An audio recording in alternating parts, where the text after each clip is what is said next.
go. Hello, friendos. Hopefully this is actually sending. Hopefully this is actually working. One moment to do all of the socials, please. Okay, bang. There's on my Discord. Yes, I would like to interrupt almost 100 people's days to tell them that I am doing things.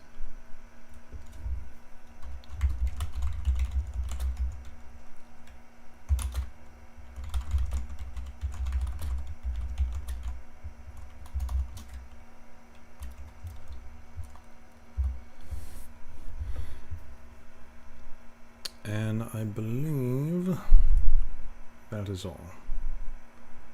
Okay, I'm only essentially going to bother Neo's chat because I think Neo's chat is the only one that would give a crap about this aside from mine. So hello. Good evening.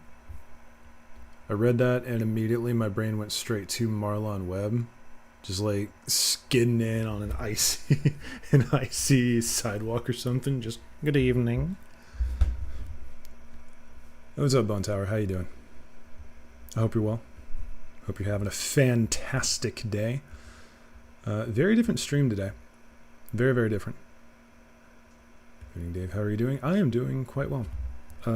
My shoulder is acting up. For those of you who don't know, I am double jointed in both of my shoulders. I think I slept on it wrong a few days ago. And I woke up and it felt like it dislocated. For those of you who don't know what double jointed means, basically I can slip my shoulder out of the socket, as squeamish as that sounds, whenever I want to. So dislocating my shoulder, it's simultaneously very easy and physically impossible. So basically, my shoulder hurts a lot, but other from that, I'm okay. I'm doing fine. We're having a great day. I don't think I need that at the moment, so let's just close that. Doing good, finishing up sketches for work today. Nice. Yeah, by all means, how are you guys doing? You having a good day? Having a fine time, my friends? Hopefully. Just bouncing around a little bit. Don't worry, we will get to the actual content. Ouch, that sucks. Yeah, it's okay. I've grown up with it, so like occasionally my shoulder just hurts for no discernible reason. And the weird part is the right one is like looser than the left, so the left one's always been fine, but the right one occasionally just sits wrong while I'm sleeping, and then it bothers me for a few days. Very normal, very extremely normal. Not that big of a deal.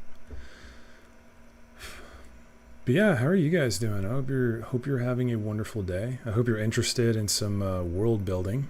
Because, fair warning, this is going to be a lot of text, and I am a moron and didn't set up background music, so...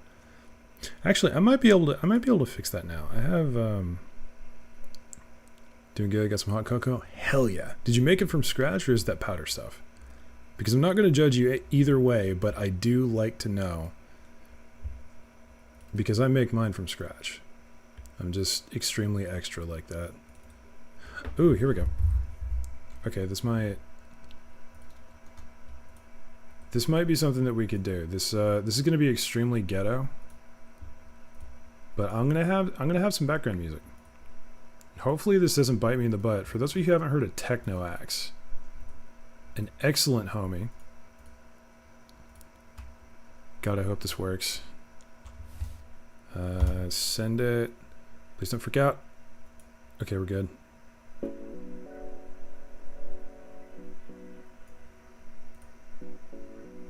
There we go. Hey, what up, Neo? You absolute inspiration. So yeah, music provided by the wonderful Techno Axe, who makes all this stuff non-copyright and still is an absolute bomb of a producer. Okay, let's actually... I'm dancing around this. It's a powder quick stuff. It's not even that... Okay, to make hot cocoa, I'm going to blow your freaking mind. All you need is milk, cocoa powder, and sugar for the absolute basics. After that, it is all extra. And like, there's no real specific ratio to it. You just figure out what you like. Because if you want it more chocolatey, you just add in more cocoa. If you want it a little sweeter, you add in more sugar. If you want it more creamy, you sub in a little bit of the milk for some half and half. It's good stuff. And if you want to get really fancy like me, throw in some brown sugar instead, maybe a little ginger, some allspice, a little clove. I'm also at college. I should have read that first. Fair enough. If the music's too loud, guys, just let me know. I've never done background music on a stream before. So, hey, how's about I actually show you what I brought you guys here for? So, fair warning, it is about to get very, very bright because I haven't been able to figure out how to make all of this not white. And I know, I hate white. I hate white. It's so bright, it's so eye-piercing, but yeah, here we go. Throw in a flashbang! So now we begin the shenanigans. And I need to figure out if I can have chat on screen. I think I might be able to. Did it reset my hotkeys again? It did. You reset my hotkeys? Stop resetting my hotkeys, you weirdo! Alright, hold up a sec. Hotkeys. It keeps resetting my hotkeys. Bang. Bang. Okay.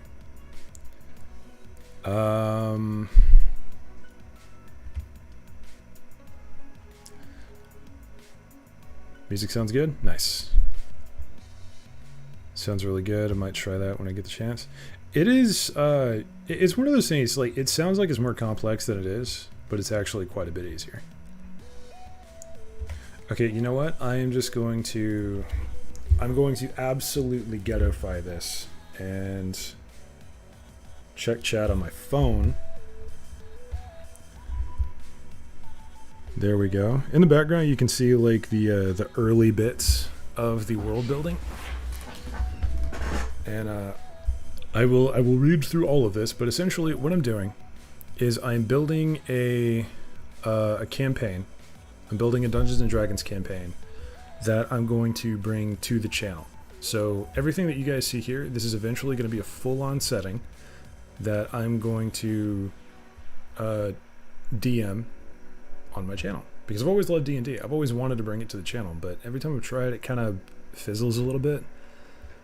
So I'm gonna play around with it. I'm gonna see what's up.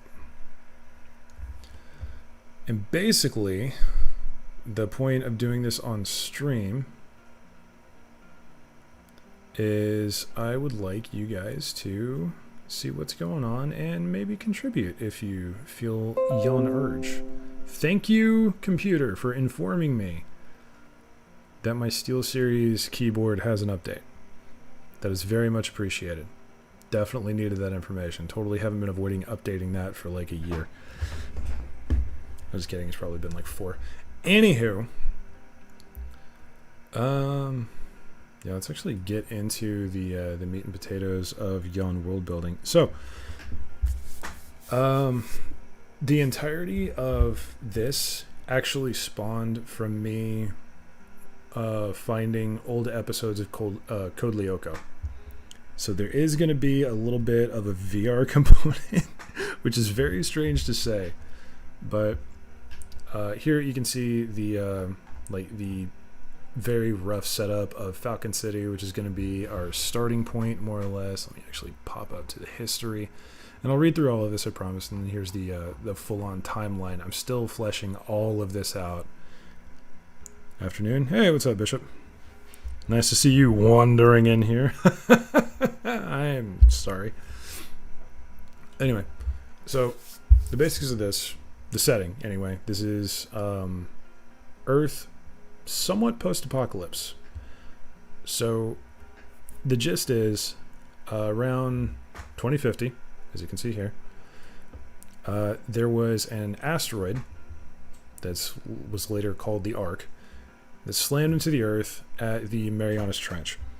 And when that happened, it kind of detonated in this massive, magical, permeating explosion that, if you've ever seen Final Fantasy, like the old CGI movie, not actual, Final Fantasy, it's kind of like that, except instead of demon spirits that want to consume everything and just have a hate boner for mankind. It's just so much magic. Practicing all those NPC voices, yes, that is going to be such a thing for me. I like to think I'm good at bad accents, which is probably not the best thing to say. But anyway, so yeah, asteroid hit the Earth, and at the moment I'm calling it the Awakening, but I don't want to do that because that's very Shadowrun, and I don't want to copy that specifically. I need a new term for it. Essentially, yeah, asteroid hit. So much magic all over the place. Within a few years, you're starting to get these neo-humans, which are like elves, orcs, etc. I'm going to customize every single one of those races eventually, but that is like way off in the future as I develop this setting. That's assuming I even stick to this and that it's actually a good setting. But yeah, within 5 years, you have your first neo-human birth. Within 8 years, you have your first monster sighting in the form of dire beasts. After that, just things going insane. And eventually, people leave Earth. We now have colonies on the moon, Mars. We're starting to work into the asteroid belt, and some outposts on various moons of Jupiter and Saturn. We also have stations at every Lagrange point around Earth, as well as a number of orbital O'Neill cylinders. Those of you who don't know, I can explain what that is. Bold? Yeah. Yeah, the whole idea behind this is just bold. For the sake of simplicity, I'm going to call it a magic nuke. I mean, fair. Mana Flood, Mana Storm, the Spell Boom. Ooh, I like the Spell Boom. The Spell Boom sounds pretty cool. I don't think it's necessarily accurate, but I really like that. I might have to work that into something else. That's really cool. But yeah, so the vast majority of people who live on or around Earth are in these giant O'Neill cylinder habitats that are just constantly orbiting around, or in these floating cities that are essentially adventurer hubs and academies dedicated to either cleansing, exploring, or researching what has become of the Earth. There are very few places on the planet nowadays, or in my time. There are very few places on the planet where people actually live that aren't just straight up Mad Max or something similar. And I even have variants of gods that I'm going to get to. They called it the Traveler. Neo, I hate you so much, you sneaky fucker. No. Okay, it's kind of like the Traveler, except it tried to kill all of us instead of protect all of us. I guess, in a sense, this is like what happened if the Dark found or whatever was chasing the Traveler. That is very, very faint to me.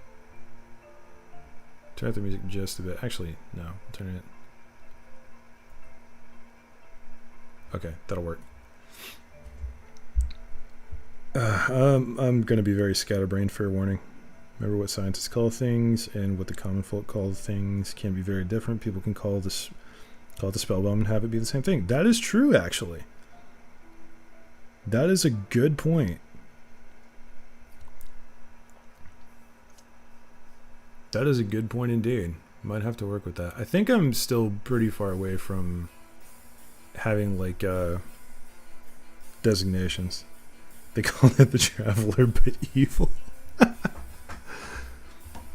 Okay, that is one thing to mention. All of the magical shenanigans that happens are not inherently evil. That is quite loud, actually. Okay, let's just have that there. God, I'm so professional. Yeah, the magical stuff is not inherently evil. It's just very survivalist, if that makes sense. So, not evil, but it's still eating people because, you know, dire wolves be hungry. Alright, so what I'm going to do real quick before I forget about it is I'm going to read through what I have so far. And, you know, all of these are like... I'm not used to this program. This is Scrivener, by the way. It's what a lot of writers like to use. I got the Monster Hunter mount from a drop. Nice, man. Anyway, I'm going to read through what I have so far.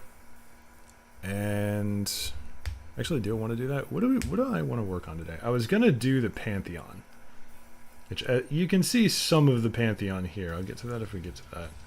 But I also got to build the cities, and I also got to deal with some characters.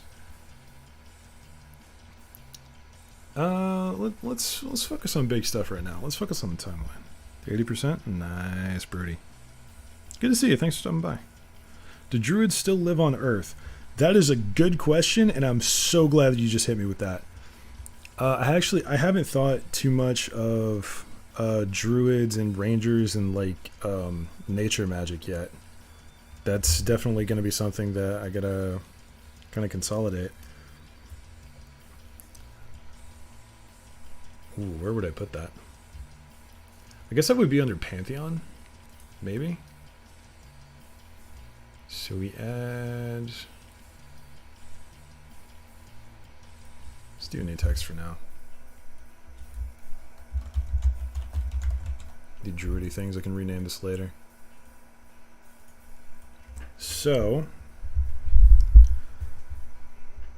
I think in this, because like the planet Earth is it's very Magitech post-apocalyptic. There is just, if you've ever played Outriders, it's kind of like the Storm, but almost everywhere. There are very few safe places from it. It's just magical BS all over the place. So I would think if druids still, maybe druids don't live on Earth, but they have a ooh. I just had a thought. Let me do the first one, then I'll go through the second one. So first thought about druids. It's being influenced by the magic burst to gain nature aspect of magic due to their beliefs. That would be cool. So my first thought is druids have sort of protected groves on the planet itself, where maybe it's not so dangerous. That is some weird sound check going on with that one. Sorry, that was bothering me. But say druids have protected groves that are very saturated with nature aspected magic. And that would be kind of like, it would be sort of a pilgrimage thing for rangers and druids and nature aspected clerics and such to make an actual pilgrimage to these places, not necessarily to gain power, but to strengthen their bond to that power. And I also just had the thought that alongside these sort of enclaves on the planet itself, these holdouts of, we can call them, actually it would be pretty nice to have a druid cult or something similar. Maybe a druid circle called the Old Guard. It's dedicated to cleansing the earth. Yo, that's a faction, that's a thing. Could also have druids that are from Luna or Mars that have, like, it would make a hilarious amount of sense to have a Circle of the Moon druid be from the moon. I don't know why that just hit me so hard, but that is hilarious to me.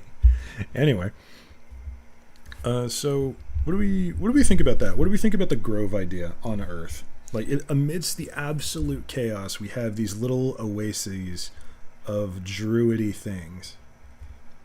Dang, looks like I've got a lot of latency. I sent those first messages like 5 minutes ago. I'm also sorry. Oh, I might have some lag, actually.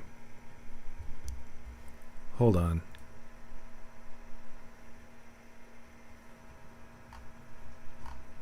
Okay, yeah, there might be some latency issues on my end. I am sorry if that is the case. Doing my best here. Kind of sounds like a partial sanctuary that people can use to take refuge during post-magic planet Earth exploration. Ooh. That's a thought. There's thought. Circle of the Moon druids should all be short bunnies. No. So it could be a thing that druid and nature type magic was the first discovered, and that's why we have the enclaves on the planet. Fresh brought it up to speed. Okay.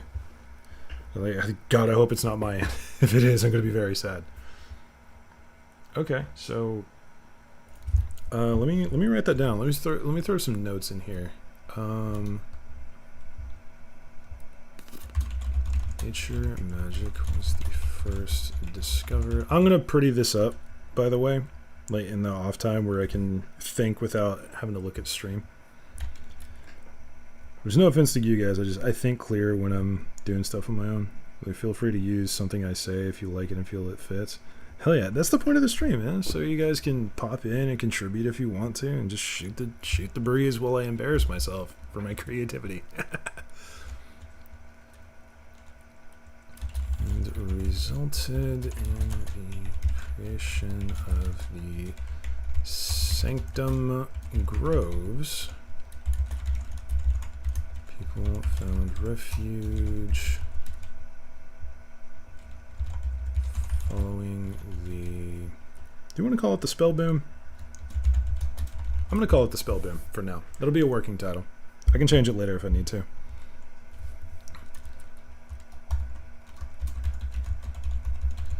Still maintained as a place of...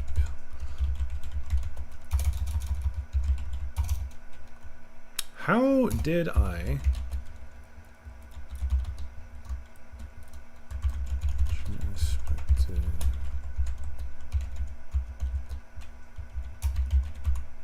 Okay, there we go.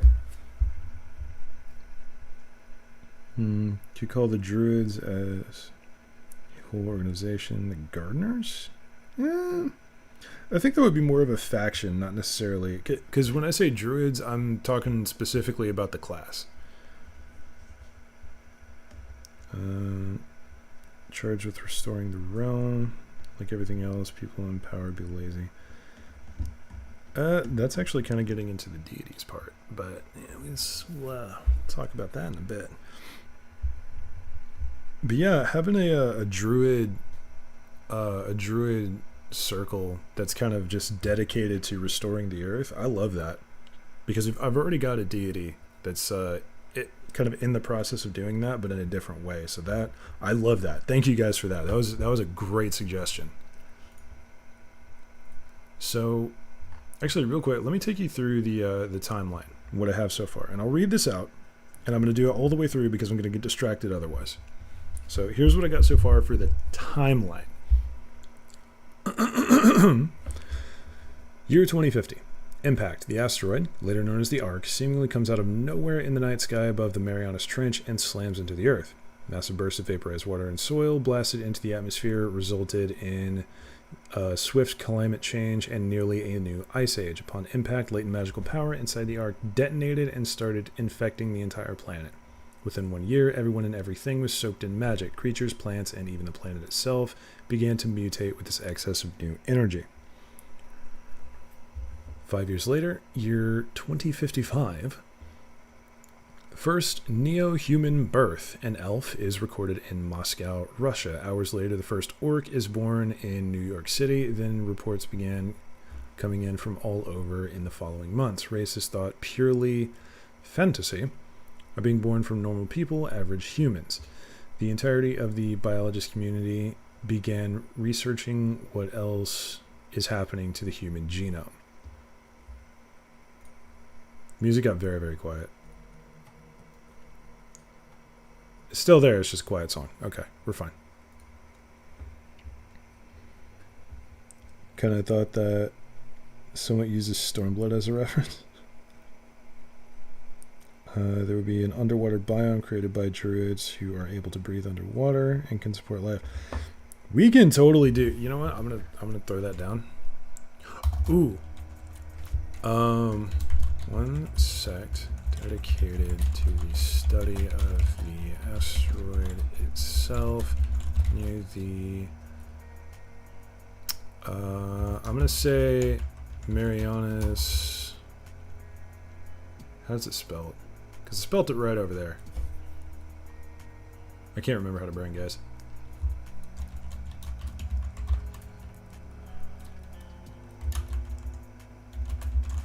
Name for the impact crater. In an underwater community. That was a great idea, Austin. Thank you. Thank you very much. Having an underwater, dedicated underwater set of druids that's working on that, that is awesome. Okay, I said I was gonna read through, and then I got immediately distracted. Once again, there's no happy medium for the music. You know. Do they know it was the big rock? We have so many stories about magic being a thing. I could see some very jaded religious type sealing it away in the trench. Rock just unlocked the door. Ooh. That is a spicy idea, my friend. I need like a general notes tab. Let's just add. Let's just have notes here.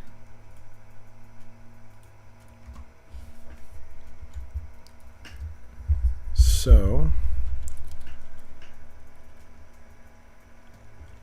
I'm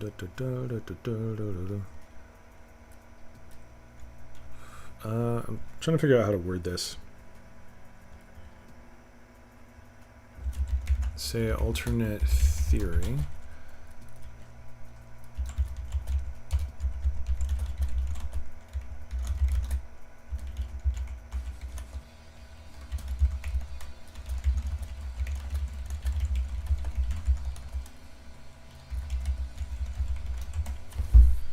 We'll just have that there just in case, because that's a spicy idea. It could also be a combination of things. Could be like it was this sort of alien magic combined with latent magic that resulted in the pure insanity. That's an interesting idea. I like that. May or may not go with that, but we'll figure it out. I'm still working on the background of all of this stuff. But let me continue with the timeline. There's not too much not too much more with it. So,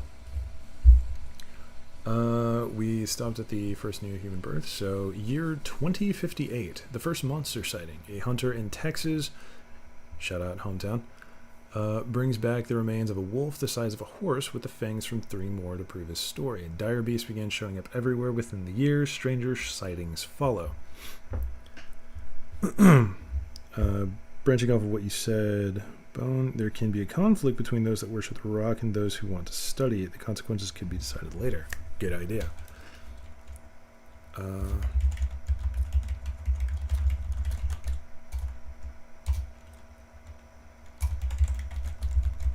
Just value on arc those who treat it as a scientific object.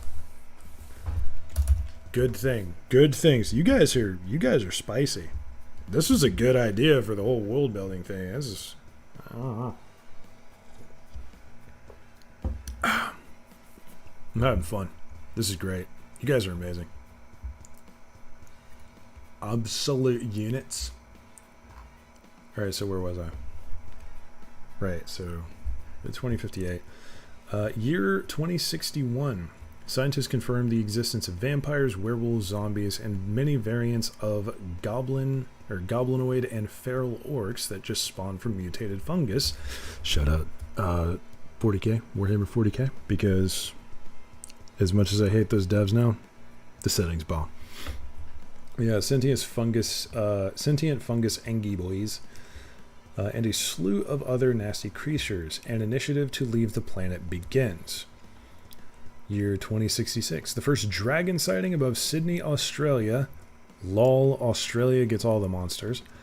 Soon stories of larger monsters begin cropping up. Krakens and massive purple worms, and even the fabled Tarask. Now dubbed the Skyhome Initiative, surviving governments scramble to get the citizenry off the mutating planet. I'm going to actually inject something here. I'll throw it in. Oh, hold on. Gotta swap that to the proper.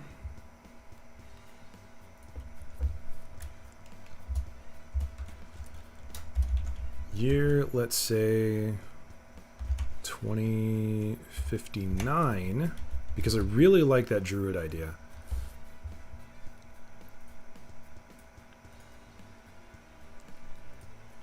Make sure I'm reading all of this right. This is just kind of my thing at work for lit RPG authors. That is awesome. Thank you so much for stopping by, because that's a huge boon to me. Much appreciated. Okay, so let's say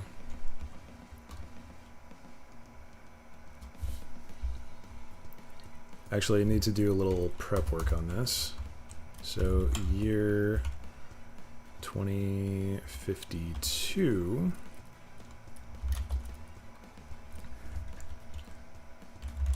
First magic caster recorded. Where's our first druid from, guys? I'm gonna leave this up to y'all. Where is our first druid from? Could be from anywhere in the world. But we need a first recorded druid.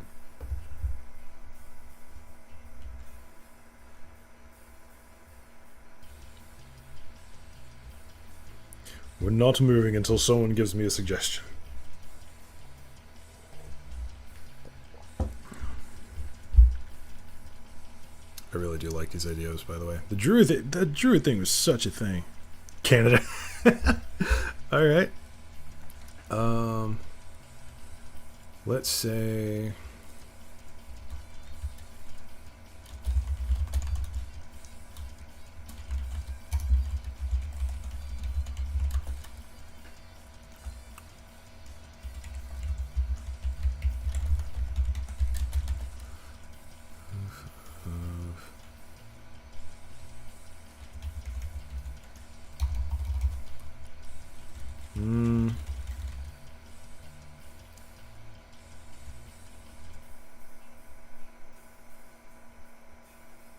I don't want to be stereotypical, but I also kind of do.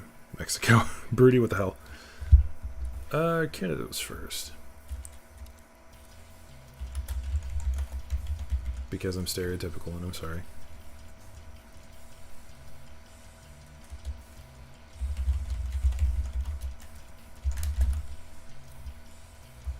Okay, I worded that wrong. Successfully...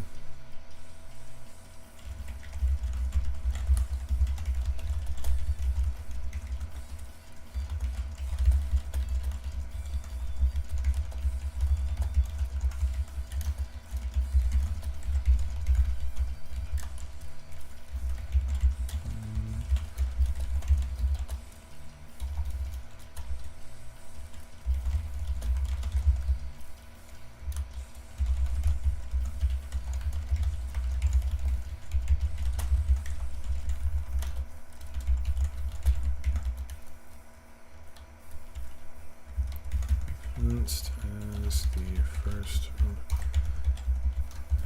druid.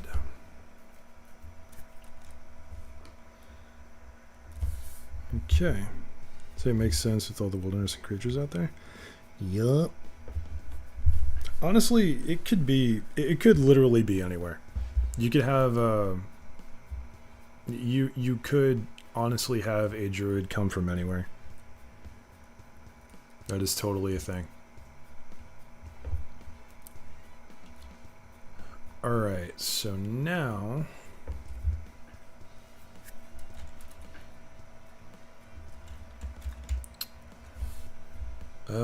we need a name for this person. I'm just going to throw one out there.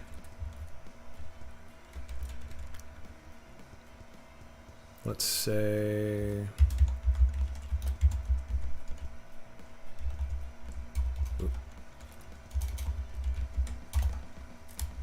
There we go. I hope I spelt that right. That's funnily enough, that's the name of the road that my grandparents lived on. Very French. You can make a quirk about Druid magic that if the ability to accelerate growth is overused too much, rapidly ages the user. No, I want to try and stick to the mechanical side of D&D as much as possible, at least in the early days. Like, we're not just straight up building from scratch. This is 100% a Dungeons and Dragons game. So I do want to stick to the mechanical side there.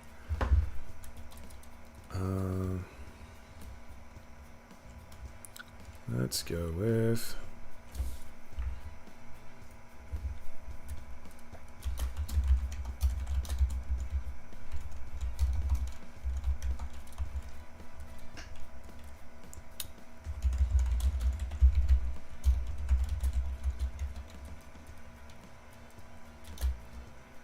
need a cool name for this.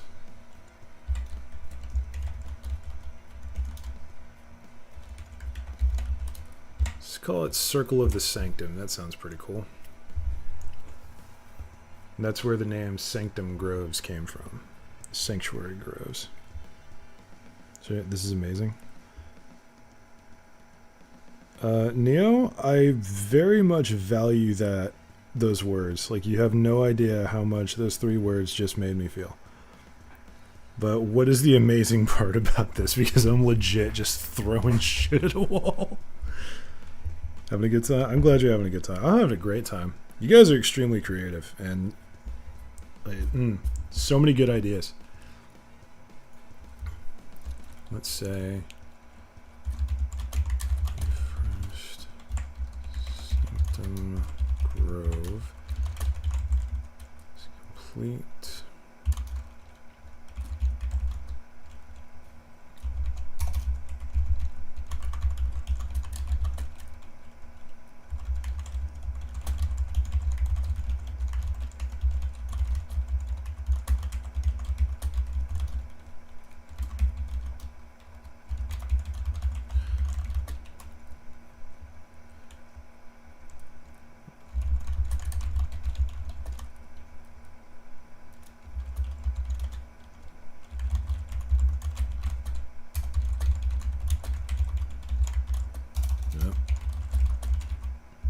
Okay, that was a little bit dramatic, but that's fine.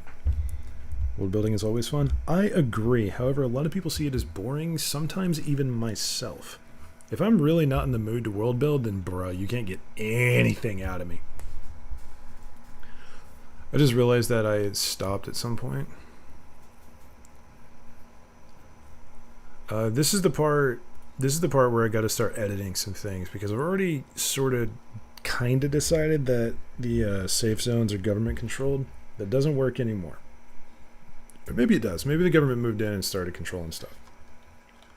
Which is why the Druids stayed when everybody else left. Hey, that's an idea.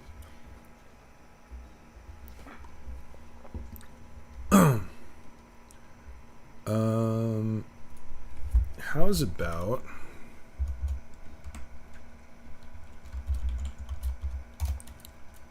let's say 2070.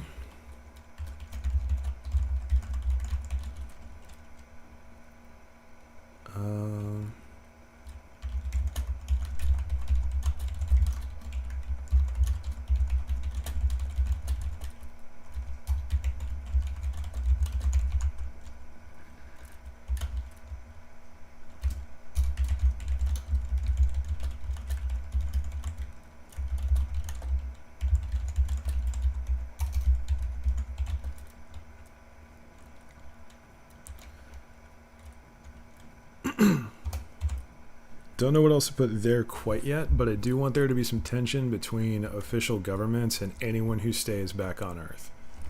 So this is a good... I feel like, personally, this is kind of a good way to explain that. I'm actually going to put that a little bit earlier, because I feel like dragon sightings would accelerate governments taking over safe zones. So... let's say government-controlled grows. barely holding against a laundry list of threats ranging from feral goblinoid bands to packs of demonic beasts, targeted strikes with aberrations. Hawk City is completed and launched, finally able to carry some of the people from Earth into the relative safety of the sky. Work immediately begins on more floating cities. After a daring raid to secure the launch facility, a volunteer team of cosmonauts managed to break atmosphere and then land on the moon. Go away. This thing pop up right there it just triggered me so bad, I'm going to be honest. Team cosmonauts managed to break atmosphere and land on the moon. They began working on the lunar colony, or on a lunar colony that, once proven safe from the ravages of Earth, became the focus of every surviving holdout. So that's where I am at the moment on the timeline. So the way I'm thinking this goes is, because I've already mentioned that there's space stations at every Lagrange point, which I think is like 5 to 7 of them. I could be wrong on that. I think it's 5, but I could be wrong. So there's stations at every Lagrange point. There are multiple O'Neill cylinder habitats around Earth itself, as well as basically every other inhabited body in the system. And then there's the floating cities themselves, plus a couple of colonies on Luna and Mars.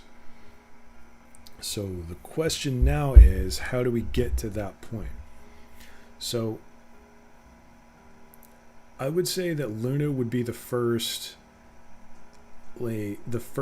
genuine colonization effort from where things are now, because the most efficient thing to do would be to throw up a space station that acts as a habitat. But I'm thinking at this point, technology really isn't there, so humanity needs a base of operations to start from, and that would be Luna. Actually, there is something that I am forgetting to mention in the history tab. So, you know what, let me just read through this real quick, because there is some important information here that I completely forgot to mention. So hopefully you guys don't mind. Earth was struck by another cataclysmic asteroid that carried immense magical power. It resulted in an awakening across the planet that is going to be renamed. In addition to the huge ecological upset, nearly tore the planet apart. Various surviving governments maintain safe zones. That's already... this is very temporary document. They developed floating cities that would maintain a slow rotation around the globe, allowing volunteer cleanup crews to go down and research or work on the planet as they traveled. 3 of these cities, Falcon, Hawk, and Eagle, became something close to academies for intrepid explorers and terraforming enthusiasts, adventurers, since such activities usually involved fighting off whatever the asteroid's magic created, which is most often wild, if not outright malicious. I can kind of see the government turning Hawk City into a staging point for various resources needed for lunar colonies. That is a good freaking idea. I am putting that in right now. So let's say 2085.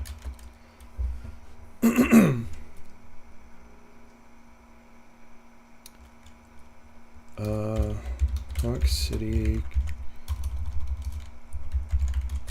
work on mobile launch facilities and massive storage bays to assist in the colonization of Luna. That was a good one. That was a very good one. See, this is why I love having you guys here. You just like spitball these random things and you're freaking snipers with them. That, and I'm kind of horrible about economics, and that's usually where the weird questions come from. You know what? I'm even going to put that 1 year back, because that seems like a thing that would happen very swiftly. Now there's... Alright, let me finish going through this, because there might be an addition going on there. Habitats have been created on Luna in orbit at all Lagrange points and on Mars. Currently, the vast majority of the human population, bear in mind, when I say human, I mean all races, I think.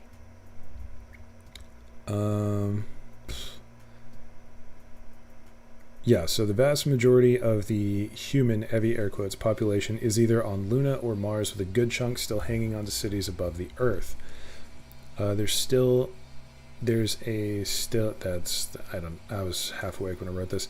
There's still an almost frantic effort to colonize the entirety of the solar system, a leftover consensus from when humanity only had one home. Each group, Luna, Mars, the Lagrange cities, and those born on or in orbit above Earth, are incredibly distinct in their actions and physique. It has been nearly 700 years since initial impact. So it's been a little while. Now we get into like actual descriptions of races, and again, these are very, very temporary. So humans are the most common in the floating cities and in the O'Neill cylinders orbiting Earth. It's a temporary document, don't need to worry about it. Everyone, however, is welcome in these areas, and no real prejudice exists outside of a tiny minority of racists that border on a cultist status. So yes, there is always going to be racism. As much as stupid as it is, you gotta acknowledge that. But also, it makes for excellent conflict sometimes. Racism is horrible, though. Seriously, fuck those guys. Maybe the governments can even hire adventurers as a kind of scavenger parties to gather resources or be shipped off to the staging points. That is basically the entire ideology of Hawk, Eagle, and Falcon cities. That's their kind of first level assignment, I guess, and all of the floating cities do that. Because the revitalization of Earth is the point of the floating cities. Humanity, the Union, they returned. Could use a lot of things for that since it would shift over time. Valid. Yeah, let me finish off on this. I get distracted again. Luna is home to the more aggressive races, as it was the staging ground for military actions deployed to Earth during the transitional period between humanity, or when humanity was moving out. So that's kind of what we gotta broach here, because Luna is going to be our military center. I could also see governments having changed the rules of how they work. People wouldn't put up with the normal ineptitude with dragons not burning crap down. Agreed. That is one thing that I have to broach a little bit. It's like how government works now. Still kind of iffy on that, because I've just been kind of very vaguely saying government controlled. I haven't really been mentioning what governments or how. So it's definitely something I got to work on. Anyway, Luna still maintains a launch base for rapid response deployment of its elite Lunar Wolf squadrons, who act as a sort of high-impact SWAT team. Common races are Goliaths, Orcs, Shadow Elves, born only on the dark side of the moon and thus quite rare, Gith, etc. So the more combat-oriented classes, or not classes, but the races, most often end up on the moon. Not necessarily born there, but end up there. The Lagrange cities, for those of you who don't know, a Lagrange point is like a gravity, not necessarily dead zone, but like a gravitational point of equilibrium around two separate bodies. So around Earth, there's one close to the sun, one between the Earth and the moon, and then I'm wanting to say like 2 or 3 on either side of those that are essentially gravitational dead zones. If you put something there, it doesn't move. So the Lagrange cities have the highest concentration of elves and halflings, who tend to be very welcoming of anyone, if a bit on the stuck-up side. They engage in condescending hospitality, I'm very proud of this by the way, where they establish their superiority by providing every possible service to any guest. The more opulent the reception, the more powerful the individual. These cities also function as the political heart of humanity and thus have a diversity second only to Earth. That one's going to be fun to play with because it's not necessarily a culture all its own, but it also kind of is. That one's going to be spicy to play with. Sorry, I had to clear my throat. Anyway, Mars and its orbiting stations house the creator races. Dwarves, gnomes, and a surprising number of fae have found a place terraforming the planet with great success. The first breath was taken on Mars by a fairy that helped develop trees that could cling to the harsh ground and slowly crank out an atmosphere. Since then, cities have sprung up quite literally in the form of populated forest buildings. So yes, Mars is now a green planet. Oh god. If my dog starts barking, I'm going to have to take a break. Dog starts barking.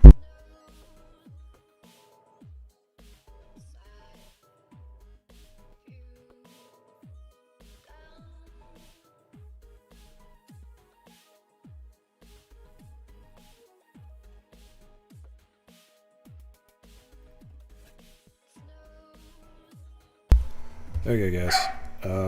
God, I'm sorry about the barking. I'm going to have to take a very short break whilst I go walk the dog. Don't go nowhere. I will be back very, very shortly. Also, hello, Hell. Glad you could join. I am just now taking a break. So sorry. I'll be back in like 2 minutes, guys.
And I have returned. Welcome back. Me. Welcome back, me. Sorry, apparently it was time for dog to go pee. So there we are. Catch up on chat real quick. Bring you guys back.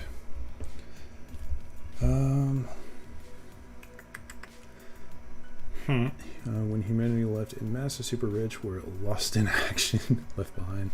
They're probably the ones running any unsanctioned safe zones, black markets. I think they'd be a little bit smarter than that. Because usually the people that are rich or stay rich are the ones that actually are kind of really cutthroat. I can honestly see the government's having a slow reaction time to these events, and these events can happen when the whole world has attempted to unify under a single banner in order to survive. See, that's what I was thinking. A kind of Lancer-esque union scenario seems pretty viable, actually. I would imagine that would happen. That there would be kind of a single unifying force. Maybe not completely unifying, so, you know, you'd still have various cultures with their various governments, but there would be some kind of United Nations initiative to get people to work together at least. And I could see that taking over the course of like a generation maybe. Hell, once again, glad to see you. I hope you're feeling better, by the way. Like, hope you're actually able to get some sleep. You're having some issues for a while there. I'm glad you're getting there. This has never happened with a cat. I have had cats for a while. I don't like either of them. I am not a pet person. I deal with my dog because she was my grandma's dog, and we kind of inherited her when my grandma and grandpa passed away. And she's still annoying as shit. So, such is life. I have a dog now. That's what happens. Cat would jump on the keyboard, swat the mice with its tail, look you in the eyes, and then walk out. The mic. Even better. It's cats for you with a mic. Thank you. Yeah, funnily enough, when I did have cats, because at one point there were 4 cats in the house, none of them came up to my room. I was very careful about that. Did get some sleep last night finally. Awesome. Sorry to hear that. It's been years, man. The dog is still just kind of hanging around just to piss me off. As much as I talk shit, I do love that dog. I want to strangle her most days, but I still love her. Still in lethargy mode. I'd imagine that would last a fair while you're getting back into, actually having sleep under your belt. But I hope it gets better, man. Be a while before I'm back to myself. I can see the light now. That's good. That's good. You're on the up and up. I'm glad to hear it. And if at any point I am boring you to tears, then by all means, go get some rest. You have earned it. Anywho, what was I talking about? Right. So, we're back to this. Actually, if you really wanted to, you can add some interpolitical strife caused by people backstabbing each other to get more power. I feel like, similar to what was said earlier, that would be shut down fairly quickly in lieu of frickin' survival. Like, I'd imagine that if there was any shenanigans like that going on, especially with the advent, or not the advent, where did that word come from? With the appearance of specifically the more aggressive races and just the type of person that survives this type of ordeal, I would imagine that would not last very long. Boring you to sleep would be great. Well, hey, if you just want to second screen me and hang out while listening to me drone on about lore that doesn't exist, hey, if it helps you, then send it. Otherwise, you're welcome to hang out as long as you like. Anyhow.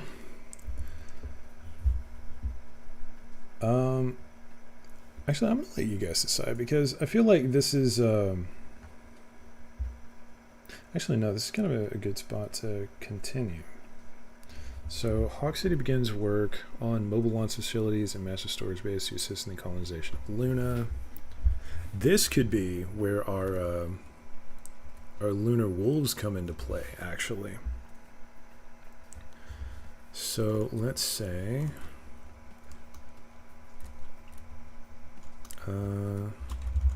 Special Task Force is assigned to Hawk as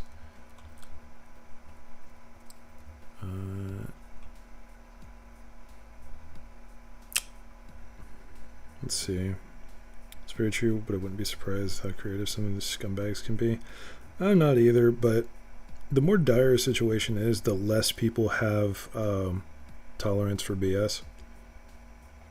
It kind of activates the creative writing center of my brain. Awesome. That's a good center of your brain to have active. Very good idea. By the way, hydration check for everyone. Get yourself a sip or a glug of water.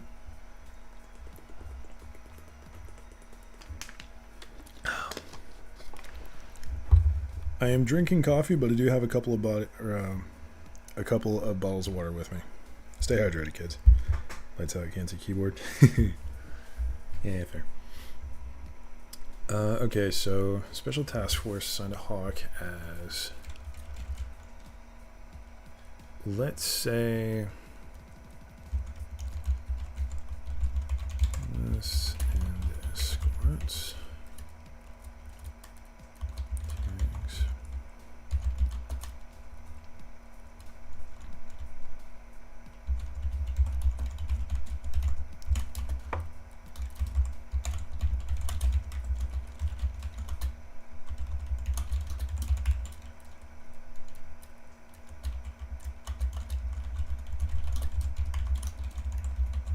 There we go. There's our Lunar Wolves. There's the origins of our elite bad boys. Fabulous.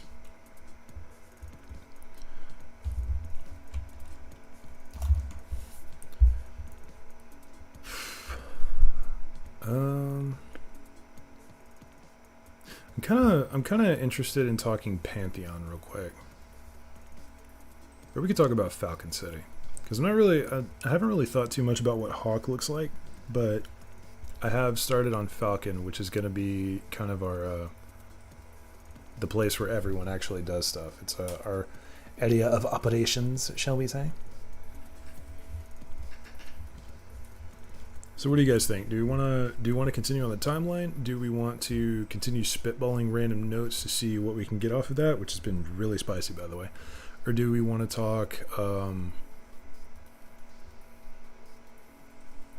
what are the options? Or do we want to talk Falcon City? What do you guys want to do? You guys are contributing like crazy, and I'm loving it. I think my phone might have froze. No, never mind. We're Gucci.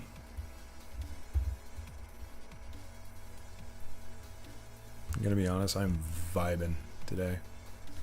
Like hard vibing.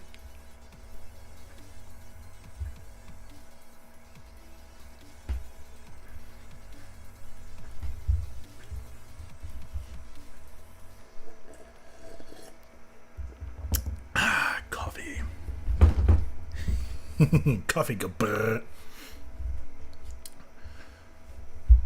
Alright. So come on, somebody throw something at me. What do we want to talk about? Not backstabbing between rich houses, then I think Underworld focused on skimming off the elite stores might work. It could be a thing. It definitely needs an underground element. I'm just gonna throw this down as a note.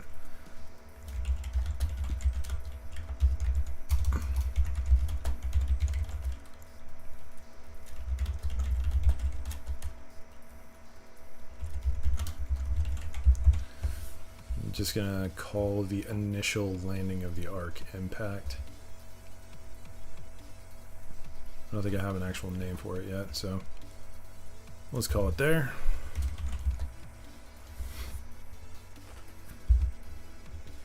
Something you need to remember for my own setting. Coffee being rare, the black gold of the New World. Good point, actually.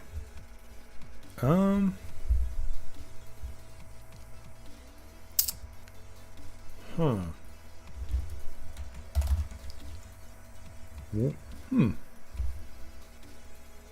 Gotta think about what luxuries are. You kind of see the floating city is looking like a hexagonal grid that has multiple tiers. Might have some interesting implications. No idea what's keeping them afloat though. New magical energy.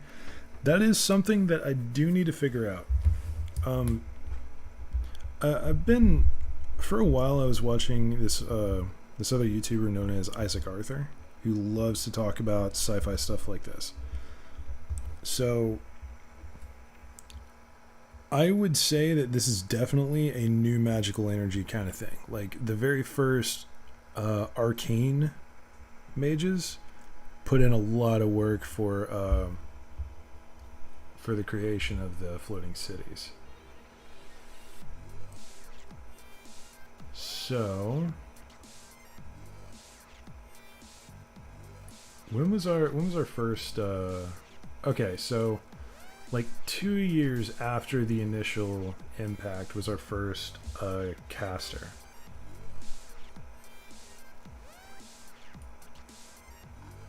So let's do a little legwork here. Let's say that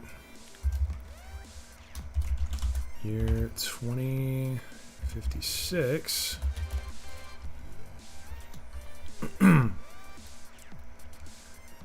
a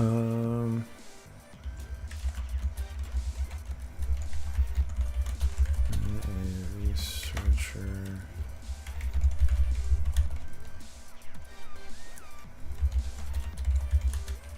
hole in the wall of...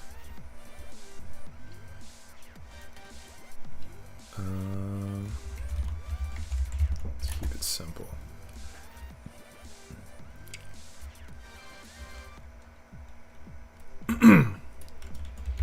Stairs.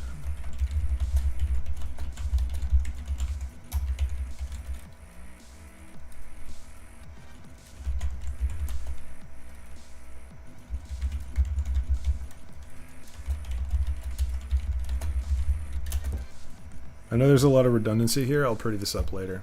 But essentially what I'm trying to get across is this is when arcane magic starts to develop. So let's just leave that there for now. This is basically my placeholder for arcane magic discovered. So now...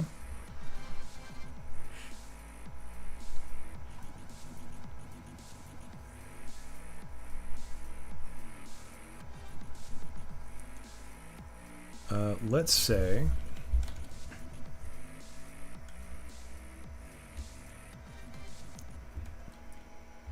okay.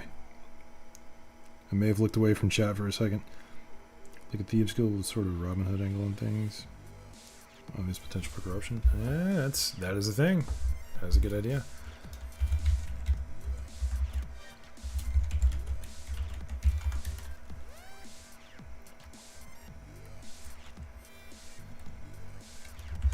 Just gonna throw it in like that because that's something that's gonna need a fair bit of development. Stuff doesn't grow the same in different soils. Coffee, strawberries, chocolate, all of it would be different on other world dirts. That is very true. Something else to consider is how often you want new casters popping up. They could start popping up like crazy or start off rare with gradual increase. That might change the story slightly. It could, but I can also change the rate. So like early on, the rate of casters, I imagine, is going to be very, very slow. So like, case in point, it took 2 years for the first nature-based caster to show up and 6 years for the first arcane caster to show up. And I'm not going to talk too much about the religious casters. Because that's a whole different thing, and I can get to that in a second. But I would imagine that after this initial shot, slowly start seeing more and more casters as things go along. I don't think that would change the story too much.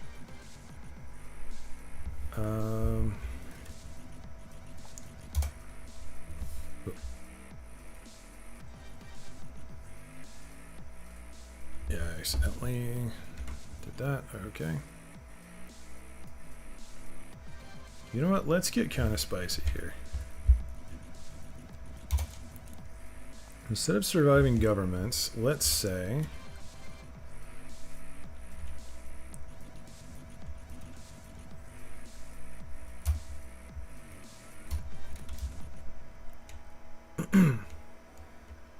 what is a word for a group of mages? How long for the first warlock? That's a whole other thing that could freak people the hell out. So warlocks, clerics, any kind of holy or like higher being based caster, that is very much a whole separate deal.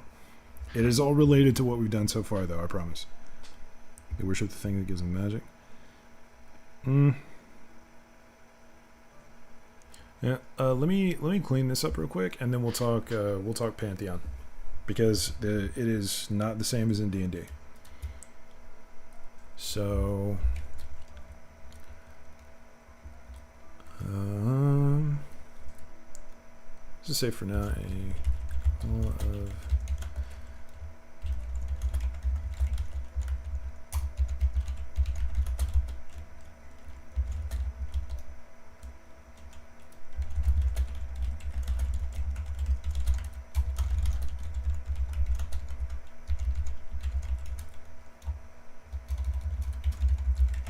project.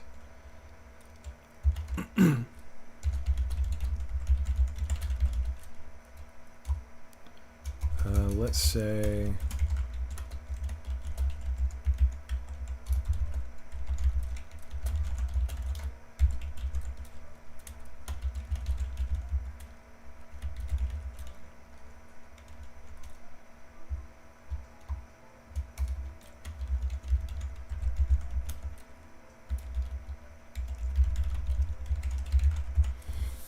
Okay, there we go.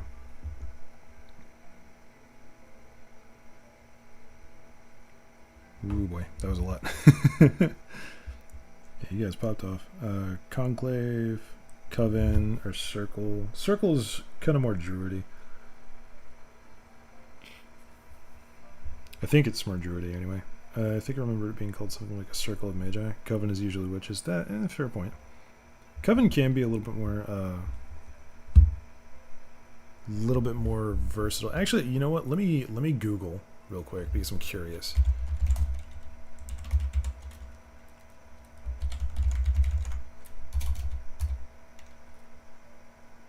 Oh, here we go. A secret political clique or faction. That's what a cabal is. So yeah, having this be like an Illuminati-esque cabal of mages, that makes perfect sense. Because that's kind of what I'm throwing together here. So that works. I'll keep it as cabal. We'll save Coven and Conclave for other groups. Those are good shots, though. Very, very solid. So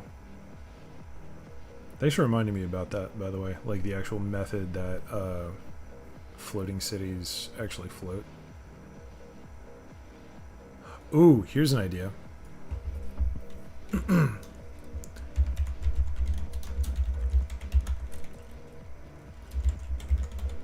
Now we have some spice. So the arcane and the nature casters are now in conflict. Oh boy.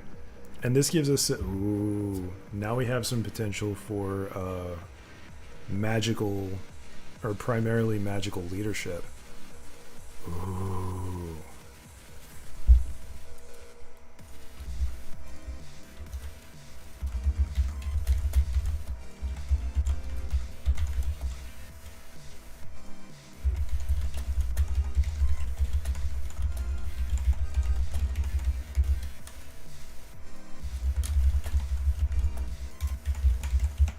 Okay, now we're getting spicy. Did the first caster in space. Gotta see if magic works up there. Good point. That would be an interesting twist on things. What would... I thought of a few twists already. What if arcane magics are a closely guarded secret that is given based on merit? So much scholarly study and an initiation, you're given the power to control the arcane. It could be a story arc where someone's trying to release that worldwide. Could be, but the way I've kind of played it out is sort of everyone has some degree of magic. And that was intentional. So like, magic... When the arc hit, magic permeated literally everything in the space of about a year.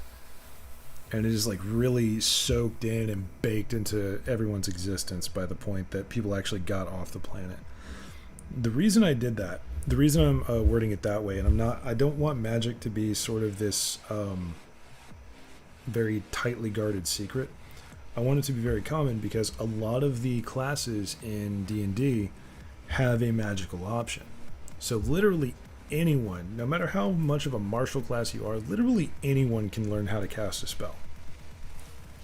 And I want that to kind of have an in-story explanation. So I do not dislike the idea. Having like an entire story arc where magic gets quote-unquote freed, that is spicy. But it does kind of defeat the sort of general purpose that I'm going for here. I could also be just explaining this horribly, but I'm working on it. But I am thinking that this whole this Skyhome project by this cabal of mage politicians could be our new quote-unquote government.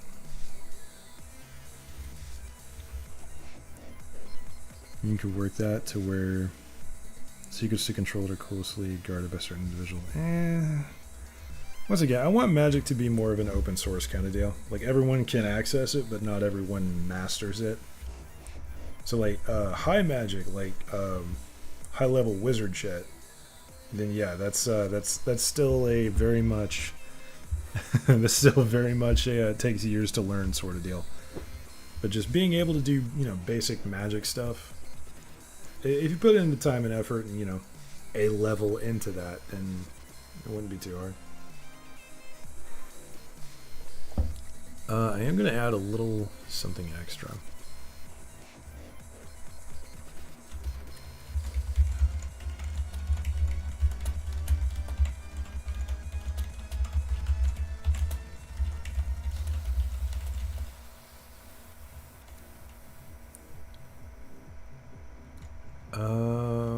Need a new name for the Skyhome project. Because I want them to suddenly, or maybe not suddenly, I want them to be an actual political power now. So what would that look like? What would that be called? Political support for the saviors of humanity reaches ahead, and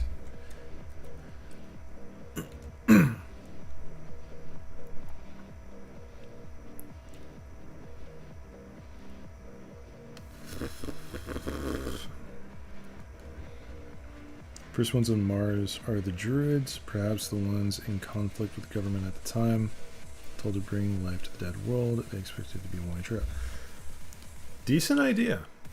Not a bad idea, but that is also a lot of resources they would use to just throw a group of people at a dead world.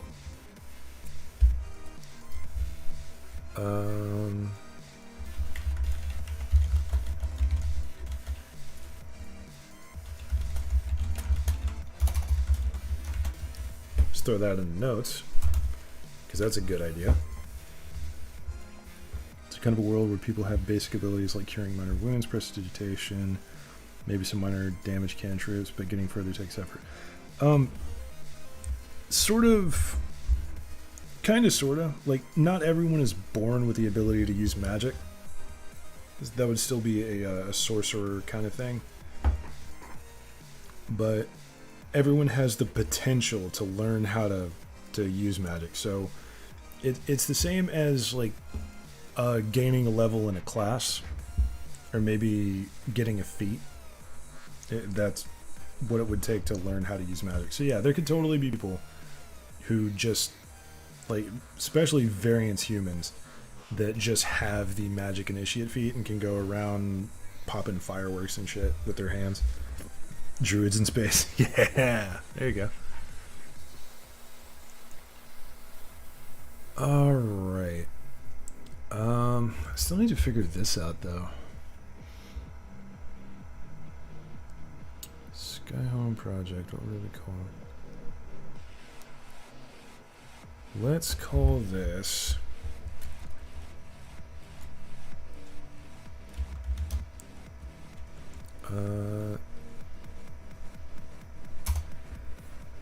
I need a name for a faction. Rename Mars Druidia. You get the hell out of here. That's Spaceballs reference. Mars Druids can be a group of casters that the political faction wants to get rid of and actually wants them out of the way. Don't know how well that'll work, though. It's a decent idea. I like to see conflict between, like, say, Earth and the Lagrange cities and Mars. Very Expanse-esque, but I'm digging it. Gods, I can see an owlbear in a spacesuit. Why would the owlbear need a spacesuit? Of course they just breathe with magic. Let's say political turmoil.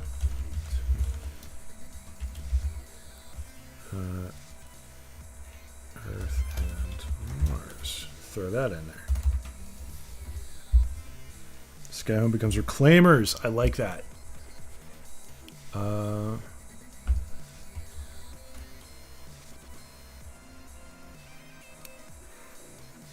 Let's say the Reclaimer Alliance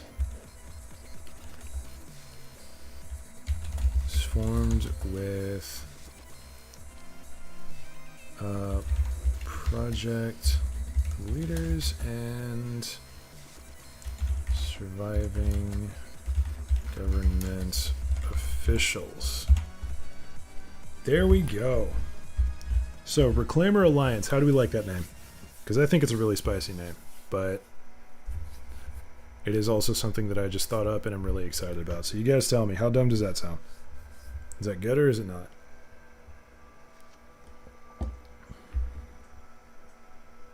So once everyone in space, then their function is done and they need to rebrand if they want to stay in power. True. During the time of the campaign, like up to the point that I'm building the world 2, reclaiming Earth is still a big deal. So a lot of effort will still be focused into that. Even the people on Mars. Actually, no, it is possible that Mars could be a good, like, just get the hell out of here. I don't want to think about Earth anymore kind of place. You like it? Awesome. So the Reclaimer Alliance. That is... I'm legitimately proud of that name. It sounds like really cheesy, but I'm digging it. Maybe not Reclaimer, maybe Reclamation. Just make it sound a little more official. Reclaimer Consortium?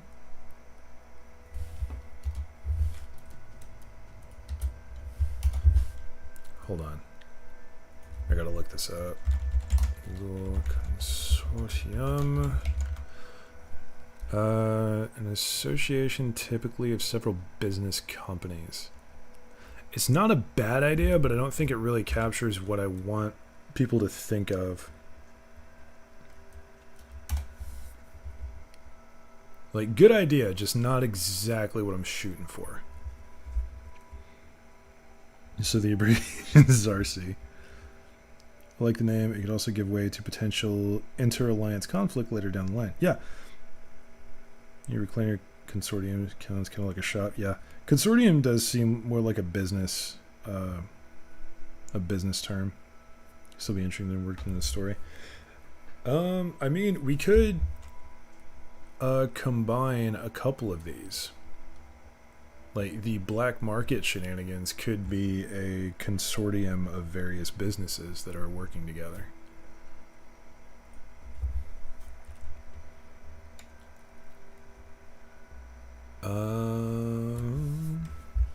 Figure that out later. Could see them trying to colonize Titan at the same time. It's a massive water world, but it may be possible to drag up land masses, pull plus all the unknown horrors beneath the dark waters. I don't think Titan would be the go-to. I think Europa would be the go-to, but I could be wrong. I don't want to spend half of the shenanigans Googling stuff. But I mean, both similar idea. I think, if I remember correctly, Titan, it's either Titan or Io that's an absolute fucking hellscape. No, you're right. Titan's another water world. It's similar to Europa.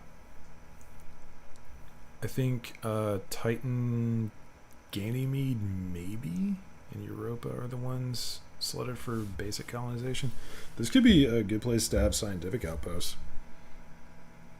Mostly water, potential food source. It's not a bad idea. Outposts on Titan, Europa, and other satellites. How did I misspell satellites?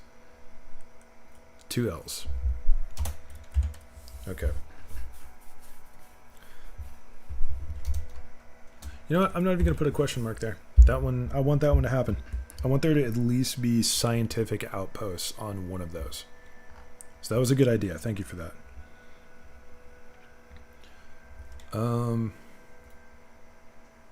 Okay, I'm going to divert just for a minute because we were talking about warlocks and patrons and such a little bit earlier. Dog, I swear to God.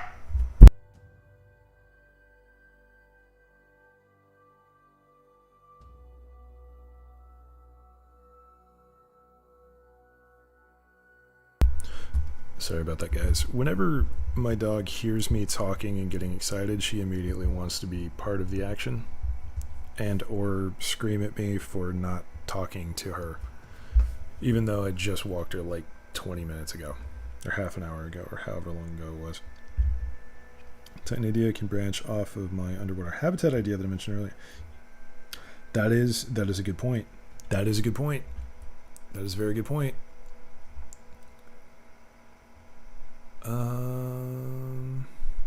You know what? I'm gonna take.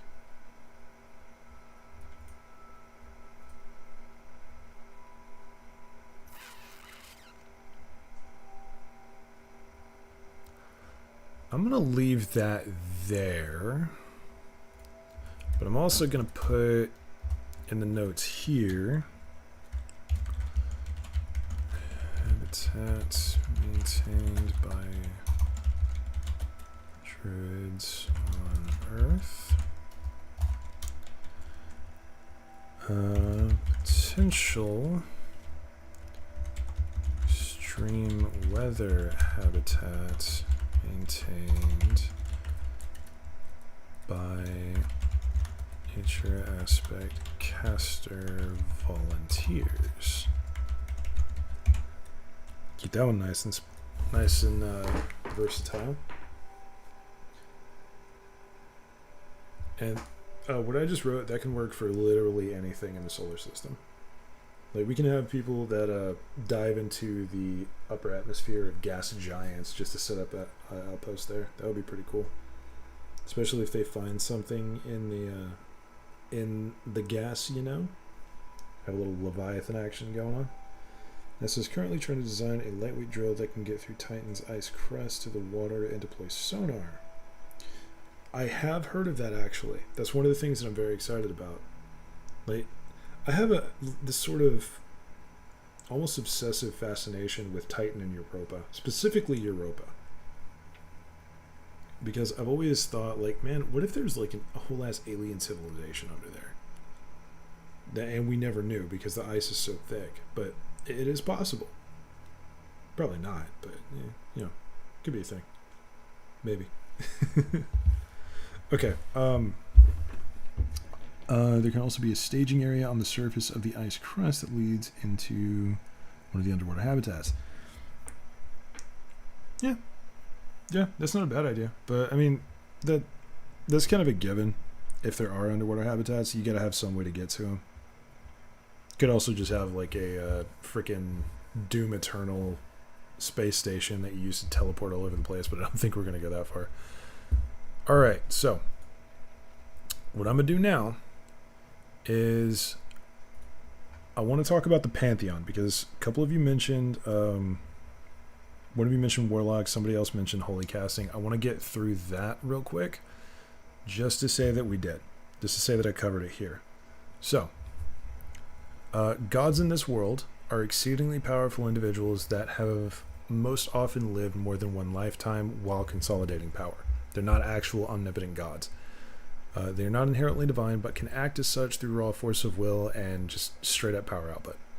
Clerics and warlocks, and anyone who casts through a direct relationship with a quote-unquote deity, have either a pact or an arrangement with one of these powerful beings and act as their direct agents. So,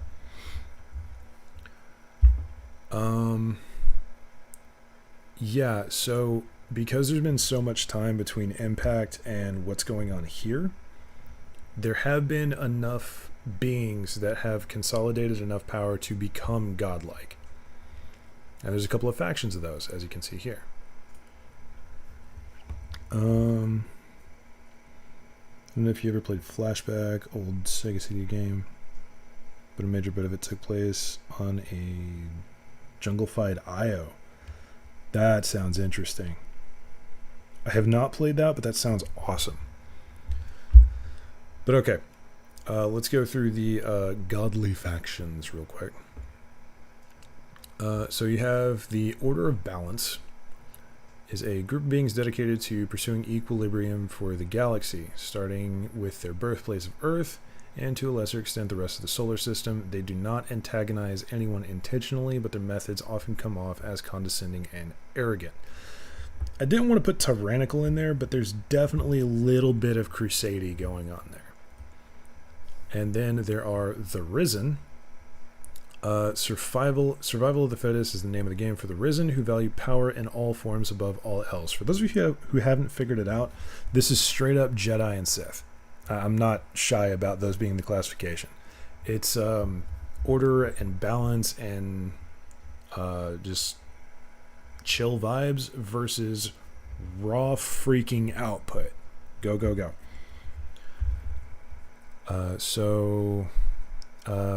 Power above all else. That can mean raw strength, knowledge, political influence, anything that gives one control over the universe. They are not inherently malicious, but rather directed in their pursuits. Morality does often take a backseat, to be fair. The goals range from planetary domination. There you go. Planetary domination to expediting the terraforming process, to speeding up colonization, to forming a guild to hunt high-value monsters on Earth to make it safe to revitalize home. So it's definitely Jedi versus Sith going on there. Is a multiple lifetime thing like a reincarnation deal, or can they just straight up, or are they just straight up not dying from old age? It's more of straight up not dying from old age, just through sheer magical force. Because a lot of these quote unquote gods are non-human. The first one we're going to talk about, Merlin, is a dragon. So we'll get to that in just a sec. I can imagine how the various churches reacted to real magic appearing in the world cracking open. The Vatican to find wizard tomes in their sealed archives would say a lot about old magic. That would be hilarious and definitely something that I'm going to put in my notes.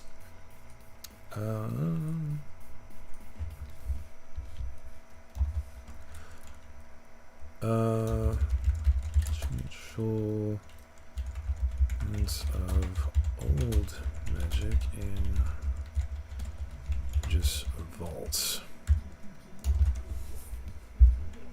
I'm loving this input, guys. Seriously, y'all are helping so much.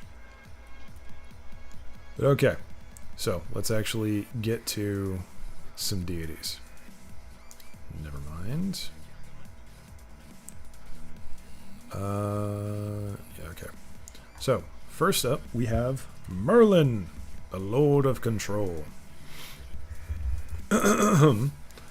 Merlin is a massive silver dragon, often likened to perceptions of Bahamut. He is aloof but often generous, and often goes out of his way to send backup to his operatives. As a result, his Glint Dragoon elite soldiers are both well-trained, well-equipped, and well-seasoned. Merlin's main goal is the preservation of knowledge of all kinds. He will strive to maintain lives as best he can, but when it comes down to it, he has and will leave operatives to die horrible deaths to preserve information. An anomaly among his kin, Merlin chooses to maintain a library on the surface of Earth at the peak of Mount Everest. It is accessible by invitation only, usually including the Glint Dragoons and a select few honored guests. Inside, Merlin walks the halls as a shining silver dragonborn clad in white and blue robes, often with a number of books hanging from his arms or special-made leather straps adorning his cloak. And that was the first deity that I created. So that's going to be my kind of, I guess, Bahamut insert. That's also a lore god. Got a lot of work to do with these. Then the Risen. The Risen get a little bit more aggressive. And if you guys have any ideas about, gods to throw in, by all means. Because I'm going to need a lot of them to fill in all of the gaps of, domains. Alright, so, first off, for the Risen, we have Brextarian, the Empire Builder. This one is basically a joke character come to life, by the way. So, Brextarian is an ethereal presence said to be created from the combined souls of everyone in Wall Street when things went bad. Likely just a bad joke, but still with some kernel of sense, this god thrives on industry and business. Money is the name of the game, and both Brex and his followers are extremely good at acquiring it. Though seen as ruthless, often sadistic in their methods, Brex's designs are neutral but efficient. Mixtarian's main goal is to see the new humanity explode into the stars, to spread like a plague and lay tendrils throughout the universe. Not for any particular purpose, but just for monetary gain and expansion. To some extent, Brex's designs often involve bettering the lives of everyone involved, from the highest CEO to the lowest laborer. While appearances are uncommon, both due to his followers hardly feeling the need to speak directly to him, and because Brex is loath to appear without extensively good reason, those occasional moments often see the business deity clad in a crisp long-sleeve shirt with vest and tie, complemented by black slacks and dress shoes. Sounds vaguely Charlene. That was a bit of an inspiration. Having sort of a Charlene dragon. This is based on Earth history. Yes. So this is. I just realized you got here very late. This is alternate future Earth, if that makes sense. It's the IRS turned to God form. That's an aggressive ass IRS, man. It's not taxes. This is the Wolf of Wall Street turned God form. But anyway, yeah, this is basically Earth history if in the next 29 to 30 years a giant asteroid slammed into the planet, caused another minor ice age, and just generally turned everyone magical. I think a deity of nature might be an interesting tie-in with the various Druid factions, and could also have been created as a result of the First Grove. Counter-argument. Well, not even counter-argument, actually. Complementary addition. What if the original Druid, Monica Ledoux, becomes a deity? Yeah, kind of like Fallout Earth, kind of. Basically, yeah. But different. Same idea. It's a post-apocalyptic Earth, but in space and with a lot of magic. And also still back on Earth, because reasons. Actually, yeah, Austin, I like that idea. Both just having a nature deity and having Monica being that nature deity. That would be awesome. That would definitely be an order of balance kind of thing. So let's go ahead and add that in.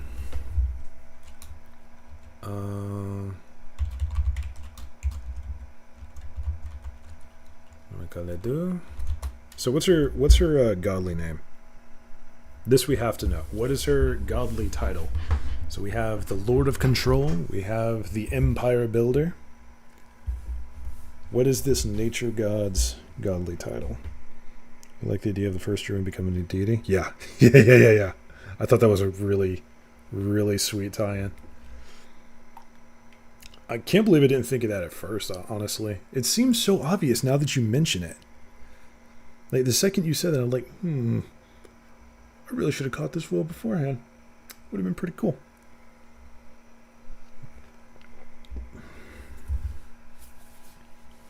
So come on, we need some spicy godly titles. What be it said, friends?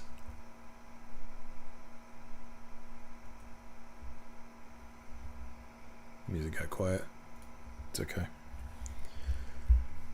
Nature incarnate. It seems a little bit too on the nose.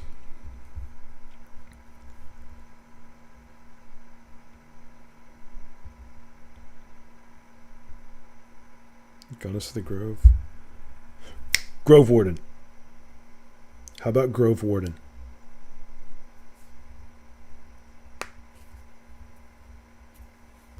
About a deity of theatrics and excess, formed from the souls of Hollywood and Las Vegas.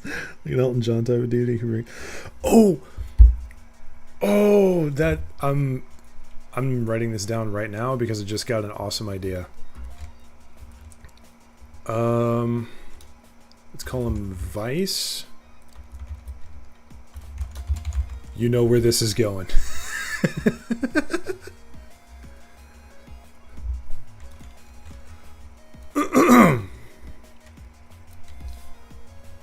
Okay, so we're going with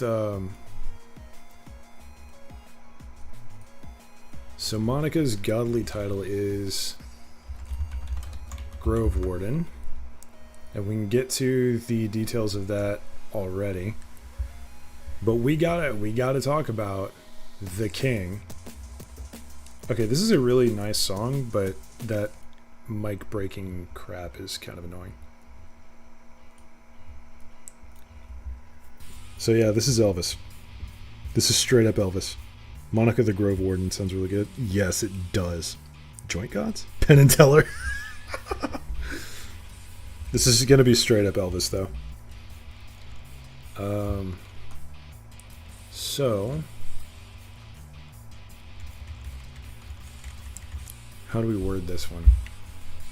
Actually, you know what? I haven't been given the order gods and goddesses too much love, so let's do Monica first.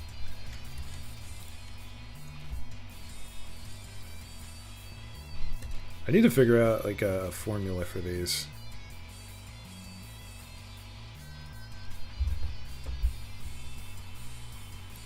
As soon as you said king, you damn right. Dude, if Vice ever appears in the campaign, first thing that is going to be said is like, oh, baby. You know I'm going to lean into that voice real hard. Oh, that's a great idea. I'm an idiot for thinking about that, but I'm going to use the shit out of that. That sounds amazing. Okay. First off, though, let's talk about Monica. So, step one, how did she, quote-unquote, ascend?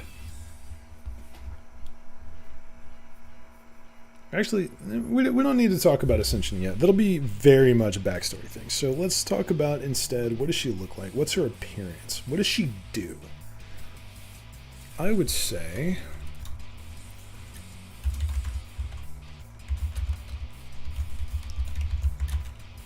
and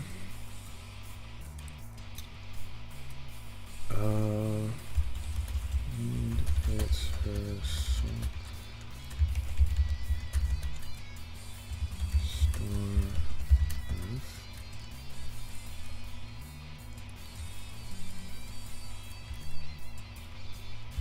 a stable ecosystem. She discovered her powers.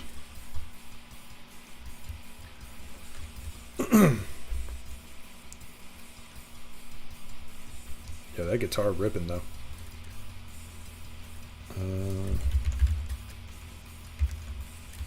Like forming the sanctum grows.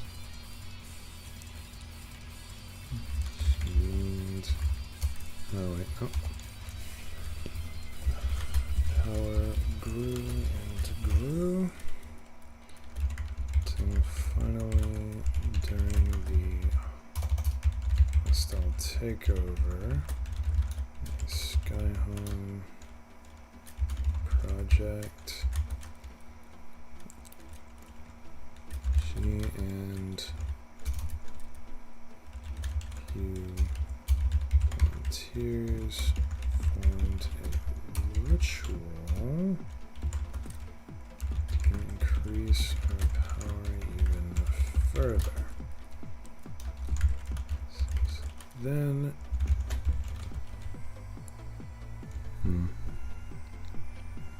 deity of thought and expression, patron of researchers and scientists, perhaps born from the heart of Silicon Valley, Poindexter. You asshole. I think a deity of thought and expression and a patron of researchers and scientists would be very, very different. Definitely not the worst idea, though.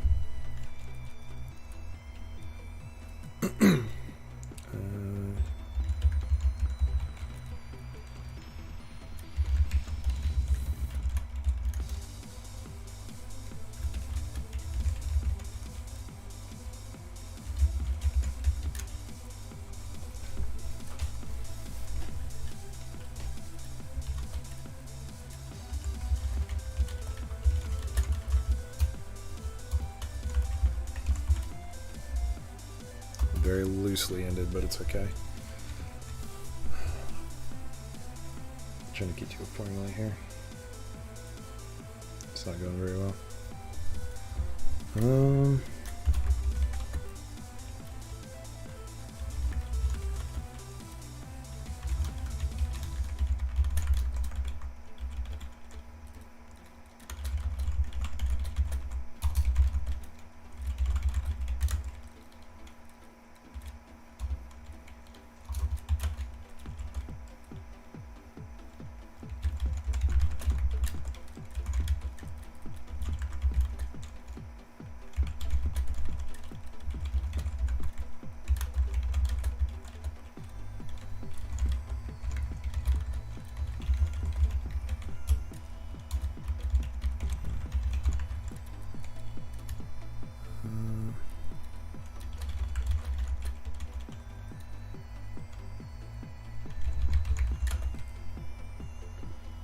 There we go.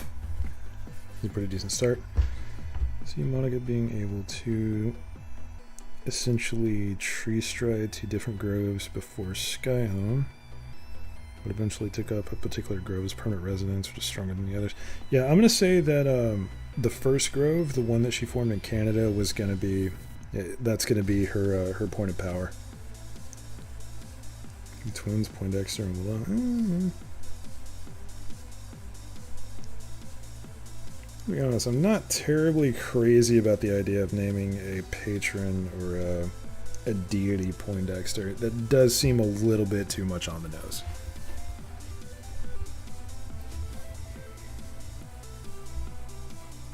I'm also not going to specify powers in here, by the way. I want that to be pretty vague. Okay.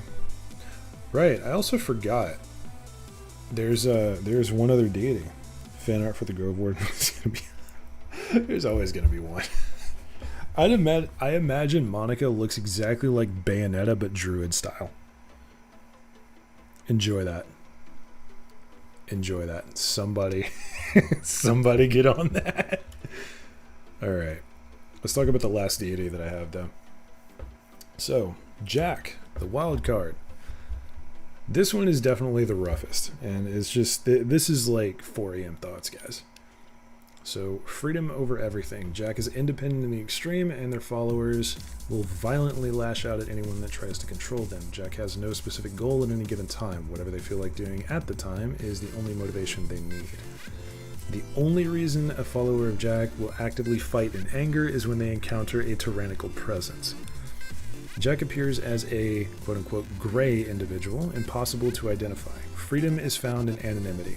When called, however, they always show as roughly the same size and shape of whoever called them and speak in a similar but distorted voice. How about just Dexter? That one has a little bit of a stabby undertone. I'm not against it, though. Vines are more scraggly than here. There's more opportunity for wardrobe malfunctions. Not when the vines are controlled by sentience. It was a good reach, though. So yeah, I wanted Jack to kind of be the, not necessarily like a traveler insert, or... I don't really have anything to sort of describe Jack as, other than, if you're familiar with the Cthulhu mythos, which, by the way, Lovecraft is an absolute jackass and a racist fuckwad. Sorry, I needed to get a little aggressive there, because horrible person. But the mythos is interesting. So if you're familiar with the Cthulhu mythos, I want Jack to be sort of a Nyarlathotep sort of presence. If you're familiar with that, cool. If you're not, this is going to make no sense whatsoever. Essentially, a neutral agent. A neutral agent that is always on about some random crap that you are never going to figure out until it's already over with.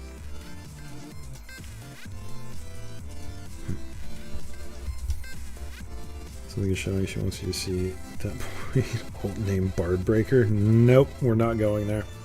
We are not going there. Let's say...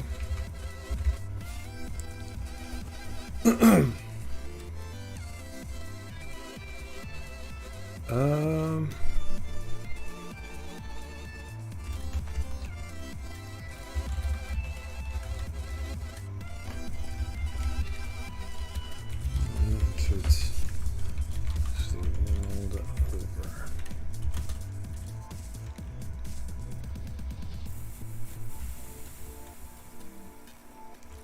Finding this one kind of difficult to talk about. I think a cool idea for Jack would be that he appears out of the shadow of the person who called him. Cool idea, but I don't want Jack to be associated with darkness specifically, because they're supposed to be more neutral than that. Notice, by the way, I have not attributed a gender to this character. The whole point behind them is pure anonymity. So, like, there is no discerning features, there is no gender, they are just an entity that does things on occasion. You know nothing else about them.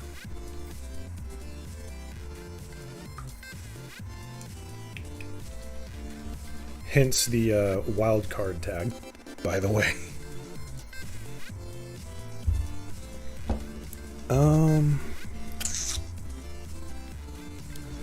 Performers and entertainers the world over.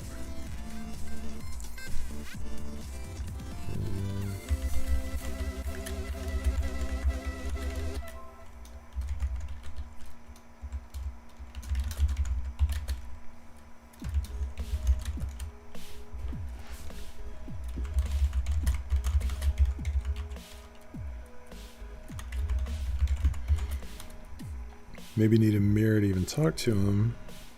Literally a reflection talking back. That is a good idea. Like, that being the method to summon Jack. Ooh. I'll put this down here.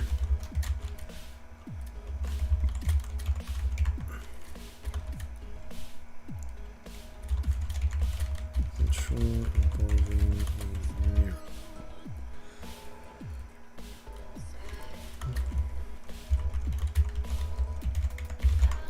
I like that. I like that a lot. In my head, my image of a Grove Warden is standing on a pedestal formed from the loving vines on which he stands, and the vines snake upward to cover her modesty. Not a bad idea. At the top, a crown is formed from the vines weaving her hair and sprout golden leaves. I like that.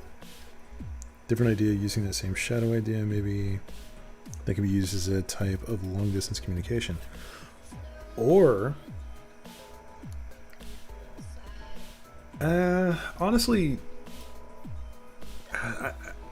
I don't want to tell you like a hard no, but I am going to say that's not the type of image I want Jack to have. Because I'm going to have deities of darkness and shadow. That is going to be a thing. But I don't want Jack to be one of them.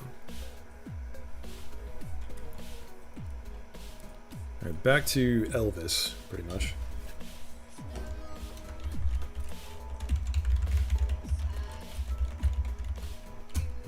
Working theory.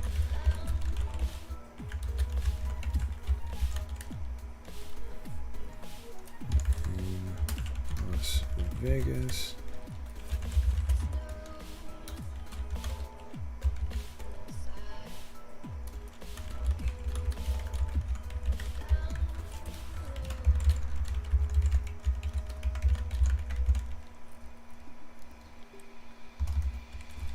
There we go.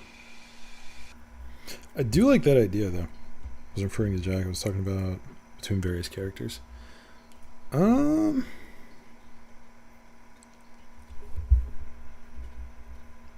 Need light to see in a mirror? Yeah, true.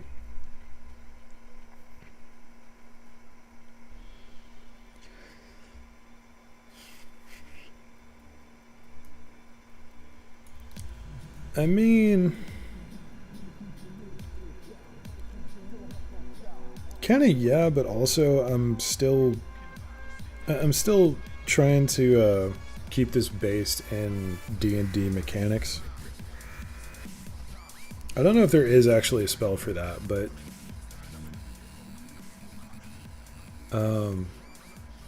yeah, a little bit too specific to throw in. At least at the moment. And basically a sending or a message spell. Just different flavor.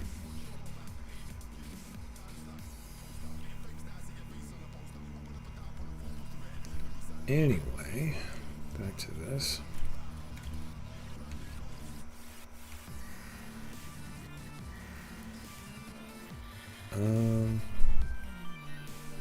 You know what?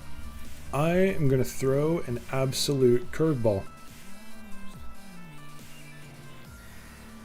Oh god, where did it go? No. There we go.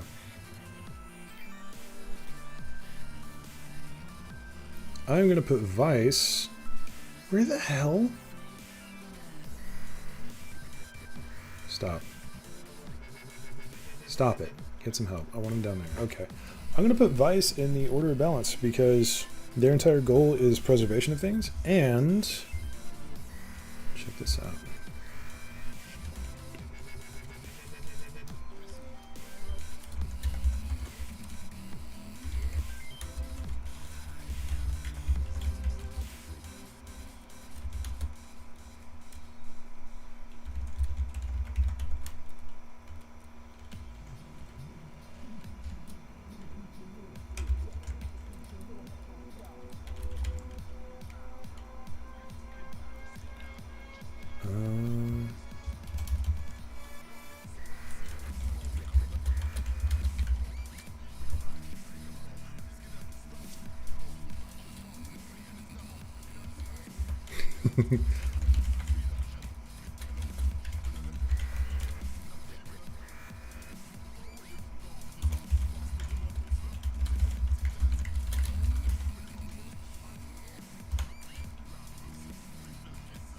There we go.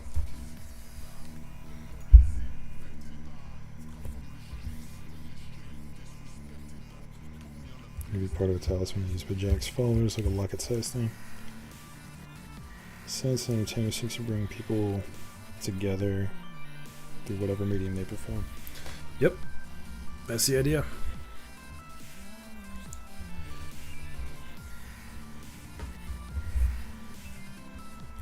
I am going to say, let's say,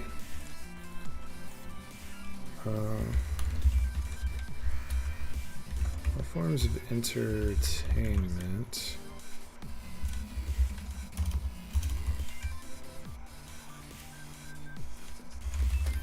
clearly lean towards music? There we go. I don't want it to be too general because, you know, having other deities of art would probably be a decent idea, but this is like the bard god that I want to have. Definitely a deity for bards, exactly. Recovering old relics of music cinema history could be a way to earn favor. Set a sword from Lord of the Rings, a spellbook from Harry Potter, the mic that Marilyn Monroe used in her first performance. That is a cool idea. Let's say clearly lean towards music and film. And you know what? I'm going to put that in. That's a really cool idea.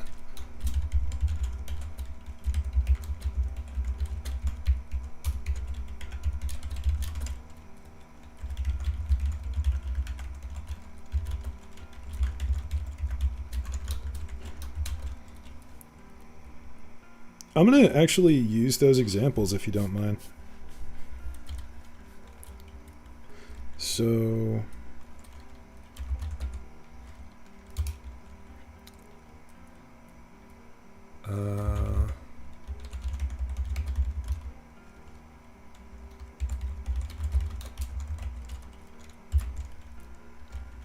from Lord of the Rings, spellbook or wand.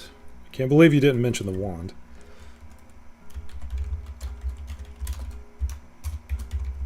I almost typed in Harry Potter just there, and I did not mean to.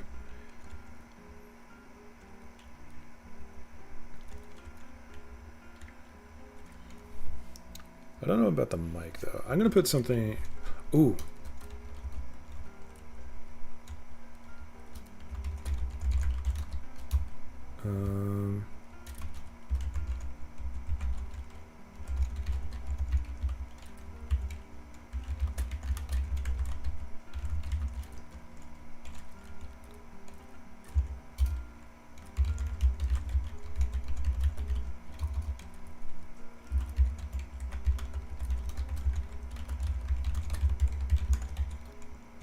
That is going to be a quest for anyone who plays a bard in my campaign.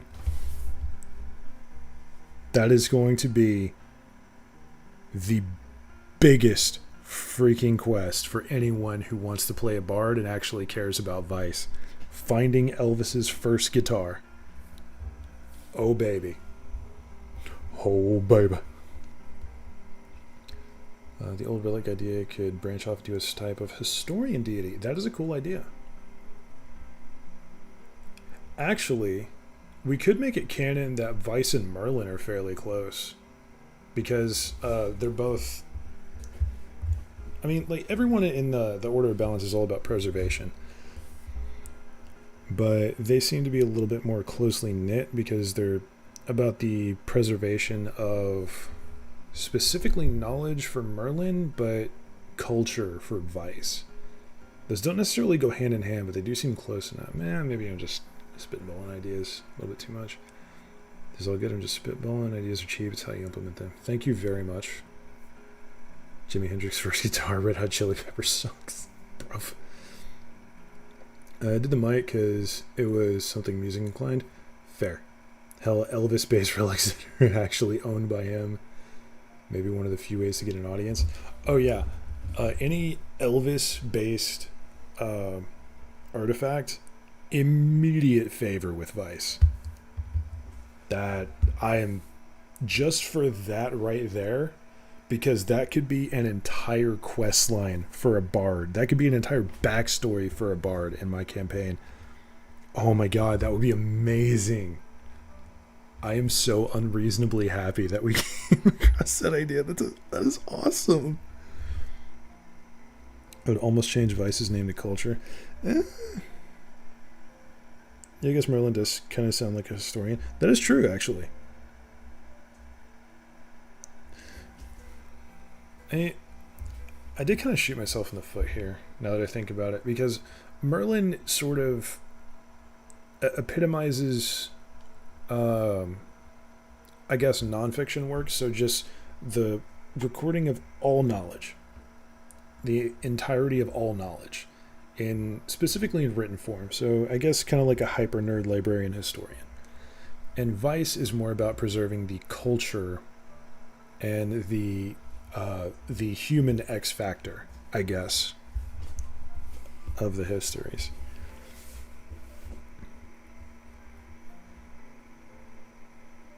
Just because Vice has a negative connotation. That's true. I don't know about calling him Culture specifically, but I am down to call him a different name, because when I thought of Vice the first time, I was thinking it would be very much a little bit more of a wild card in the Risen, because the Risen are kind of a little bit more Sith-like. So yeah, I agree. Different name. I'm not a big fan of calling him Culture, though. What else we got? Something actually owned by the real Elvis is something you would personally see too. Oh yeah, definitely. Merlin, nonfiction, fact. Vice, fiction, entertainment. Yes, kind of. I've got another idea for someone who is specifically into like preserving the fiction side of writing and storytelling. That's next on the list. But we definitely need someone, a different name for Vice. Because I don't want to just straight up call him Elvis or the King or something like that, because it's a little bit pretentious. I want him to have a decent name.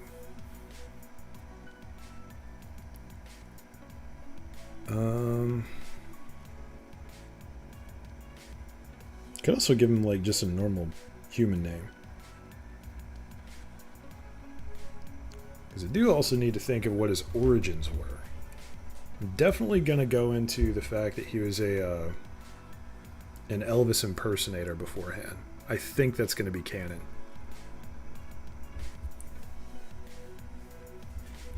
I still need a new name for him, though.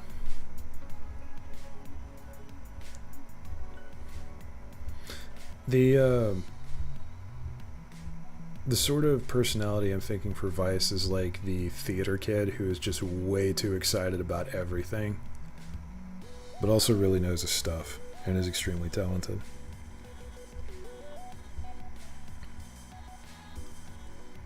The host seems a little bit more newsy. Damn, this is hard. Okay, while we're doing this, let's actually I'm gonna keep calling him Vice until we change the name, because we can change all of them at once. It's no big deal.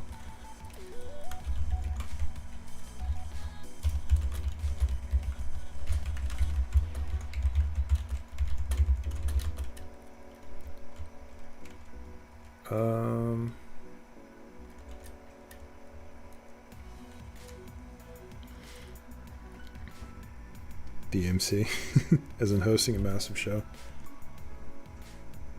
I don't dislike the idea, but spectacle, not horrible.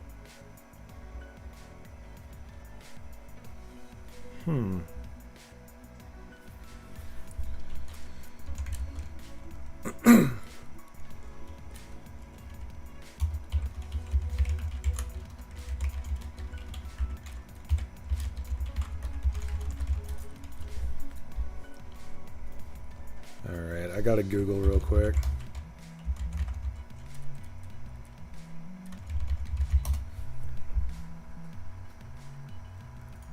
I'm totally Googling Elvis outfits, because there's a specific one that I want to use. And yes, it's the one where it's like the white suit with the frickin' wing looking cape on it.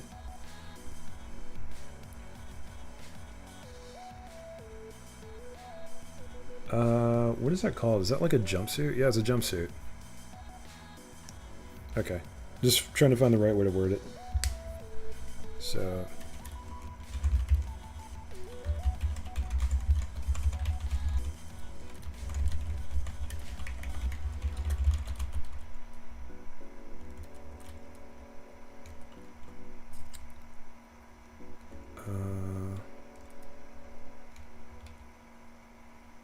would it be like a half cape, I guess?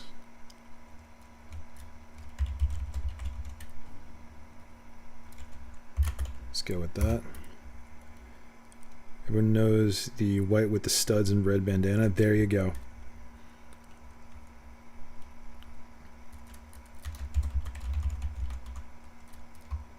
I was going to make a mention of the hair, but I don't know what it's called. I don't know how it was a Luke. I'm terrible with names, so I'm not going to help much there. Luke, I am your father.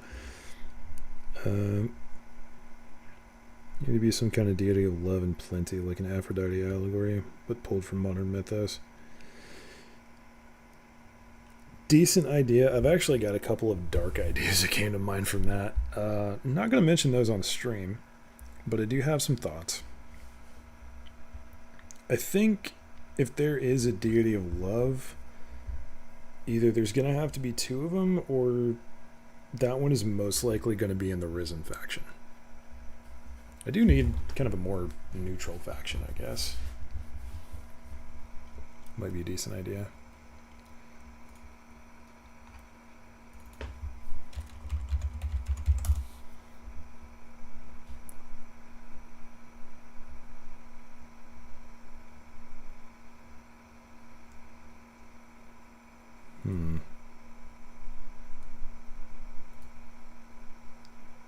Oh, it is called the Pompadour. All right, then.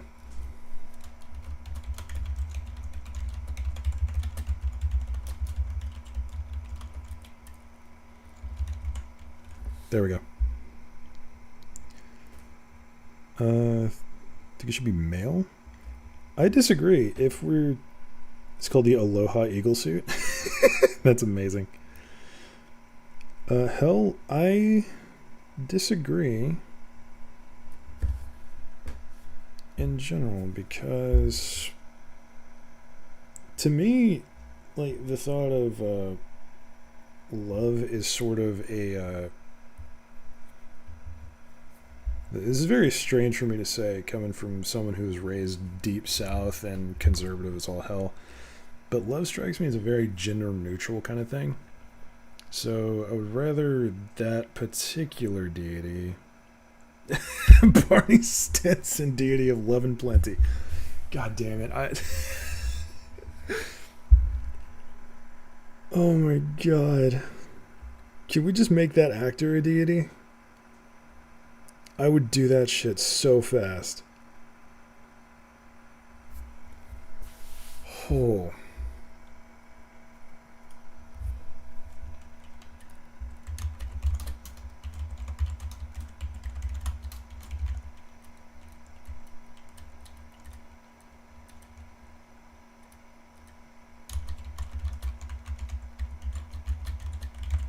There we go. Added it in. Just for maximum style. Love is a dog. Damn right. Yeah, I think... Literally a golden retriever. Neil Patrick Harris? Bruh.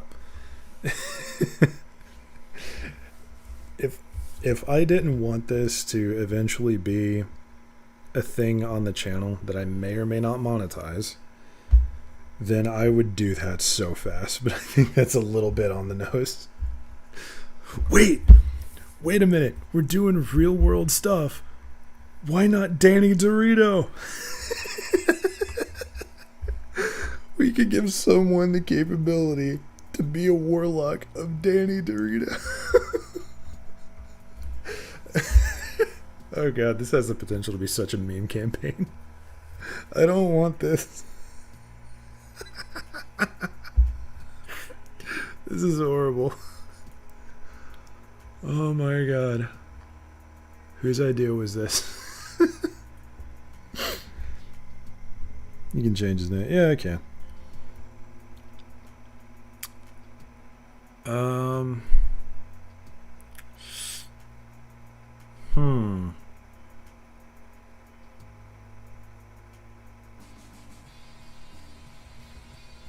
Just kind of vibing here now.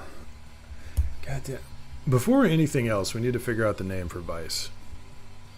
Because you're right, Vice is inherently kind of a negative connotation and don't necessarily want that. I want to do at least be neutral. Can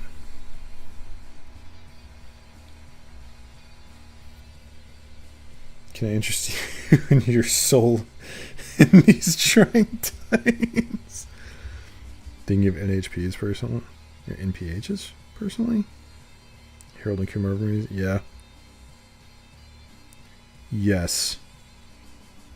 Very much yes. Dude is goddamn chaos.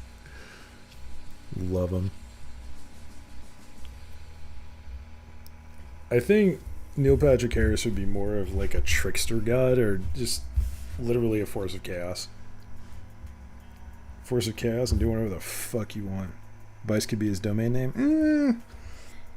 I really do think like whoever said it first, they were right. Vice needs to be something more of a risen connotation. We could also just move him back to the risen side.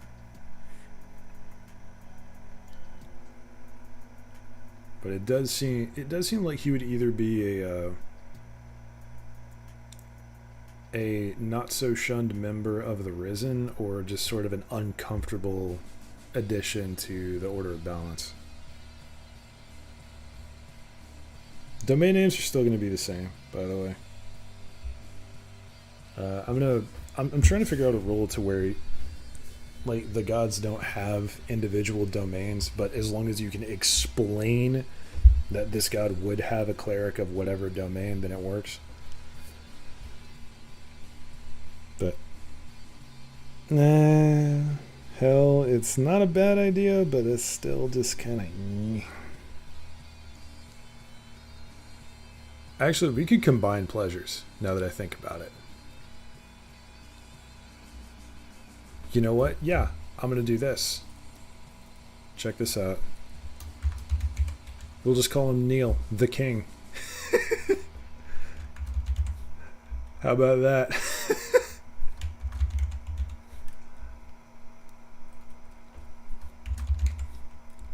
It's like that kind of goes back to this being the theater nerd or the theater kid that was just so nerdy, but is really good at what he does. Because like I keep mentioning, he was an Elvis impersonator before everything happened, so it stands to reason that he would have a basic ass name. So yeah, we'll just call him Neil. Oh my god, imagine the conversation between a party full of warlocks. It's like, well, who do you get your power from? I get my power from Brextarian, the empire builder. All about business and forming networks and just building connections with everyone, so I always have an angle to play. What about you? I get my power from Merlin, the collector of all knowledge. Alright, okay, fair. Theater nerd perfectly fits Neil Patrick Harris. I agree completely. But then you get to the one. Then you get to the one warlock at the very end of the party who's just chilling and vibing, playing a little guitar or something. It's like, well, where do you get your power from? Oh, I get my power from Neil, the king. Plays a little strum on the guitar. Just to be aggressive. Oh, that's amazing. Okay. I believe Neil is complete for the moment.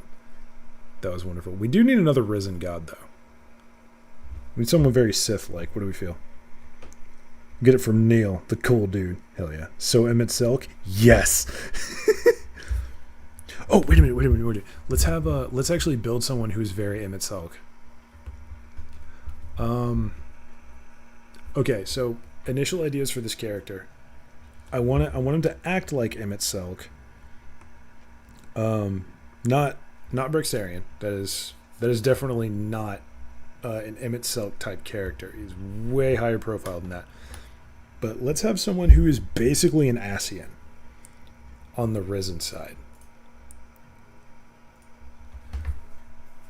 So, initial thoughts, I want them to be very much like Tzeentch from Warhammer 40k. So, all about just control and manipulation and being an absolute bastard for the hell of it. Neil, the most legend, wait for it, dairy deity. Oh man, you are a fan of that man, and I appreciate it. You wanted the polar opposite deity of Monica, you could have a deity of decay. Good point. I like that. I like that a lot. Basically Nurgle. By the end of this, we're gonna have all of the chaos deities, because we do also need a deity of war, probably more than one, and we are definitely gonna need that deity of quote unquote love that is going to be very fluid. The cat, temperamental, enjoys your own amusements. Wait a minute, hold on, this is a great idea. Okay, you guys are gonna absolutely goddamn hate me. Hold on.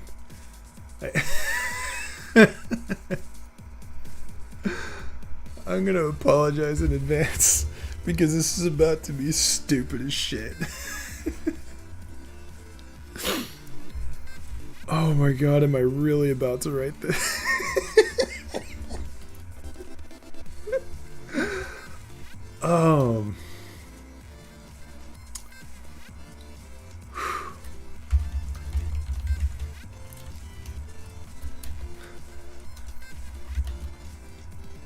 We need a name for it. Deity of war can essentially be Xenos. Yes. So here we have Mr. Fluffles, and we need a godly title for them. It's, yeah, literally a pampered house cat turned god. I'm doing that. I'm 100% doing that. You cannot stop me. This is my world. So, Mr. Fluffles, the what? You know what? Mr. Fluffles, the chess master.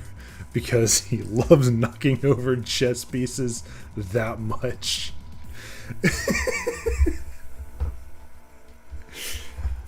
Oh my god. Entropy, the deity of decay, insidiously plots undermine all sources of growth, corrupting the strong and the thinking the weak. Not a horrible idea. Alright. One at a time, however. So, Mr. Fluffles, the chess master. Smelly cat. Bruv. You know what? We're just going to be on the nose with this one. It's not going to be a joke character, but it's definitely going to be joke-ish. So, literally.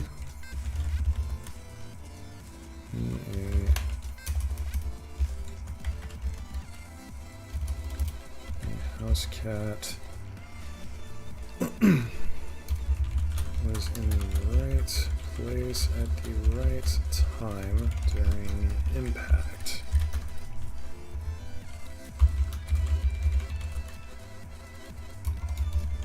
Is there any... No. This physically hurts me. Cat deity would be Chaos Incarnate. The edge of terror, for he will push you over that counter. Goddamn right. No, I'm gonna leave him as a chess master.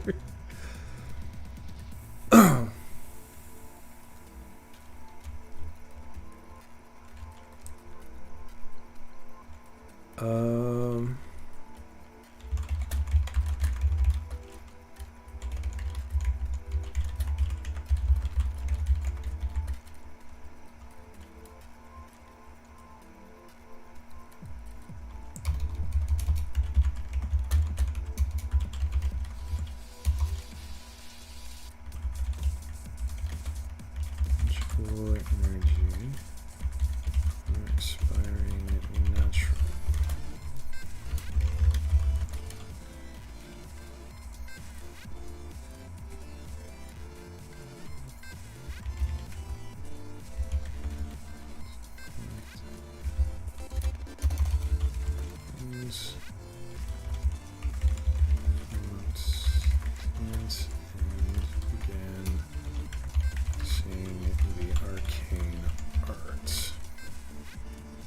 Garfield. You can see historians trying to figure out which Egyptian cat god he actually was, all the while he watches them with amusement. Yes!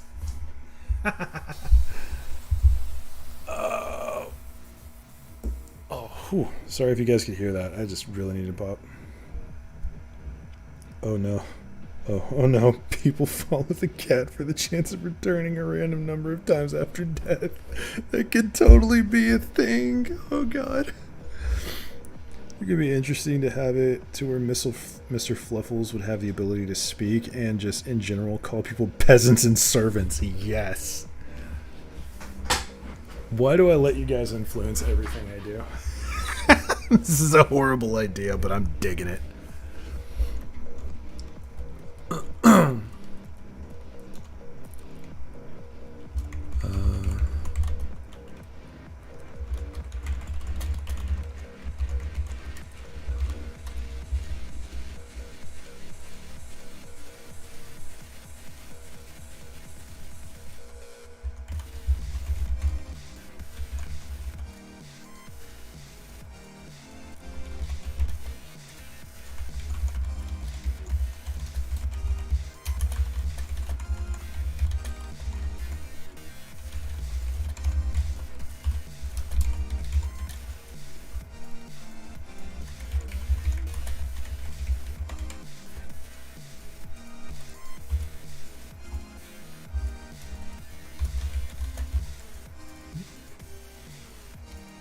You decided to stream this, you brought this on yourself. You're goddamn right, and I'm so glad I did, because all of you were insane, and this campaign is going to be freaking hilarious.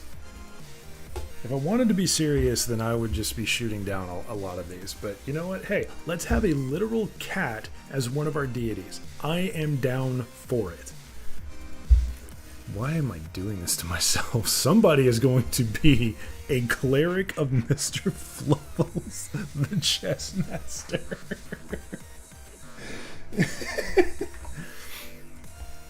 Oh, man.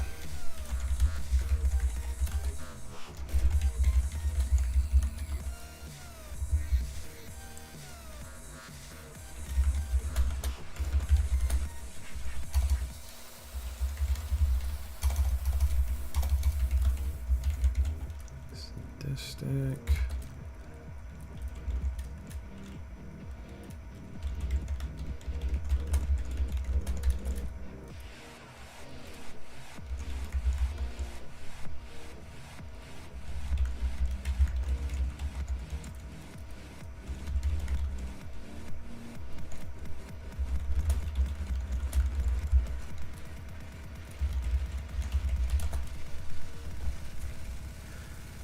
You make it to where Mr. Fluffles uses Warlocks as means of transportation in a reference your Final Fantasy playthrough.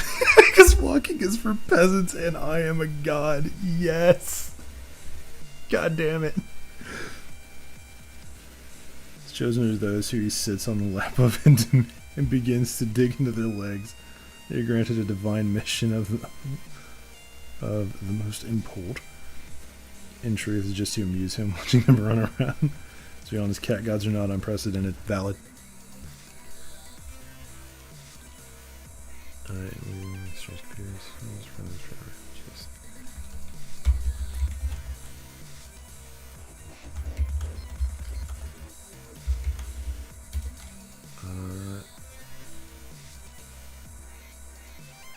Shit, what's a name for... Let's just call him...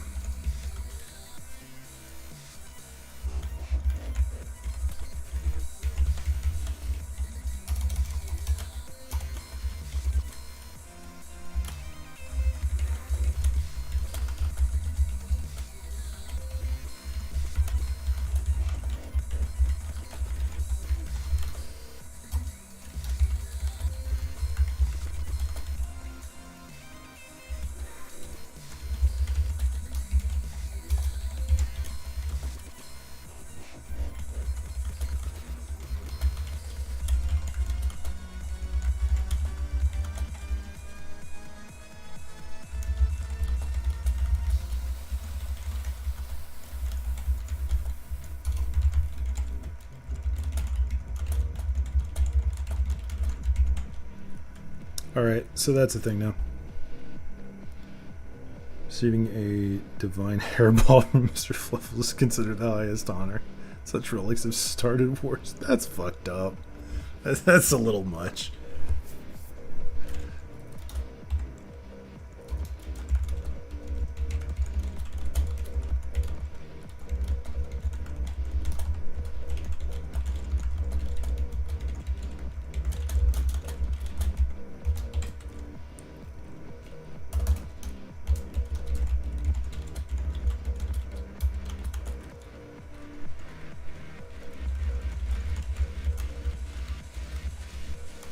Actually, let's make it...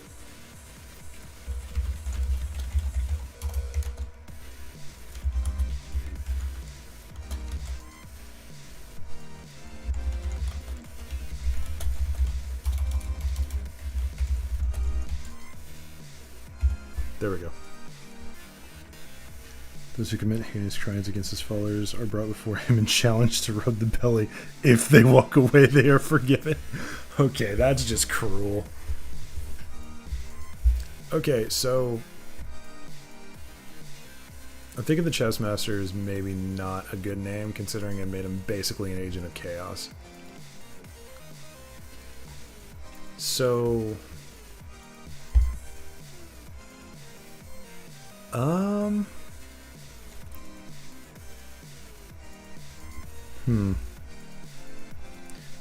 You know what? I don't want to be named after... Or I don't want my tag to be associated with this insanity, but... There we go. Mr. Fluffles the Deviant is now a canon reference to me. This is a horrible idea. Offerings of catnip and fish are left at Mr. Fluffles' altars and hopes he will grace them with his divine purring. Game breaker? No. This is... Nah. Why did I think this was a good idea? Okay, so this is now an in-universe reference to me. Checkers. Bruv. Oh my god. This campaign is going to be ridiculous. I should not create gods here. Y'all are nuts. Oh boy.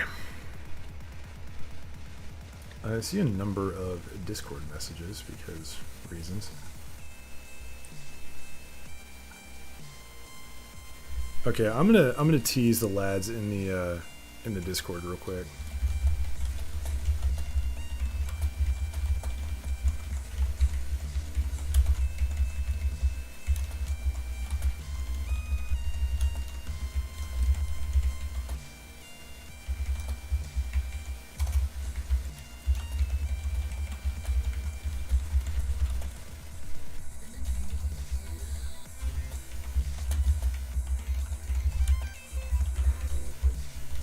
Hold on a second, and I will read what I'm going to send in my Discord. Just give me a second.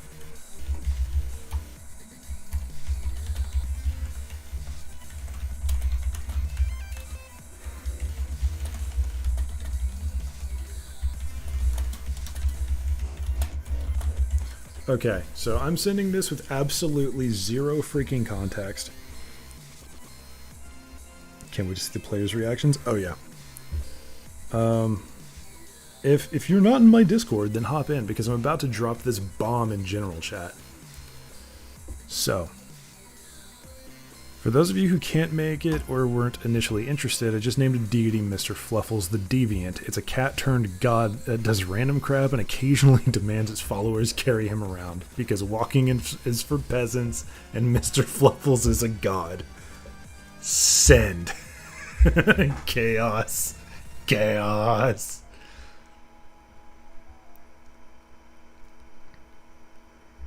Ooh, I just had a horrible idea. Okay, I'll tab back over to that in a second. Let's do another Risen, because I am in reference mode today.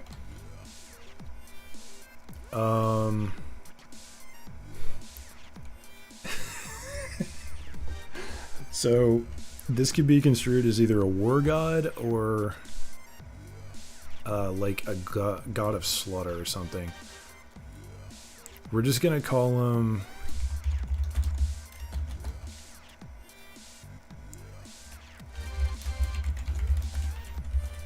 Blood God the Dancing Blade. Call it out if you understand this reference.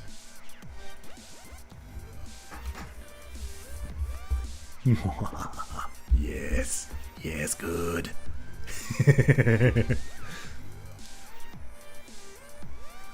Alright, so.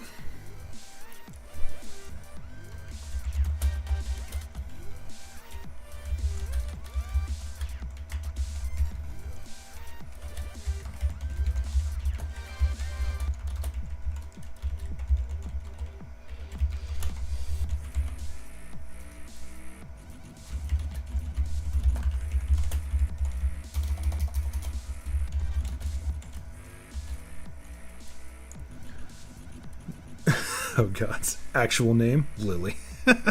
No.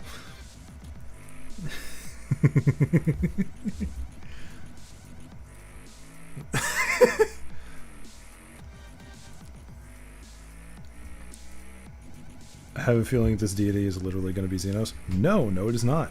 Blood for the Blood Lily. No.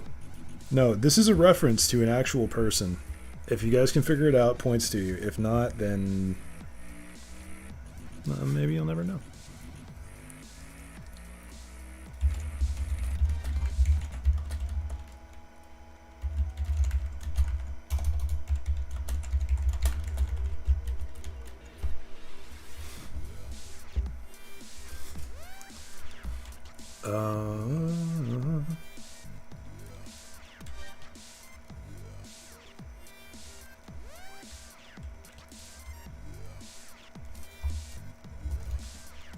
This one's going to be a little bit more mysterious.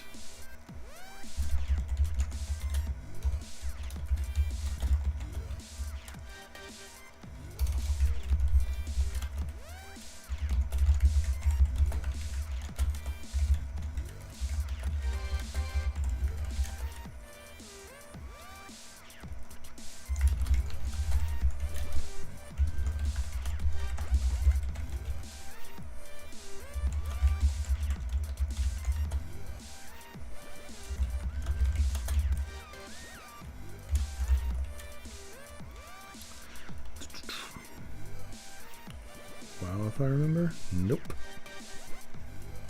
This is not a reference to WoW. But it is a reference to an actual person. I will say this is a reference to a person, not a character.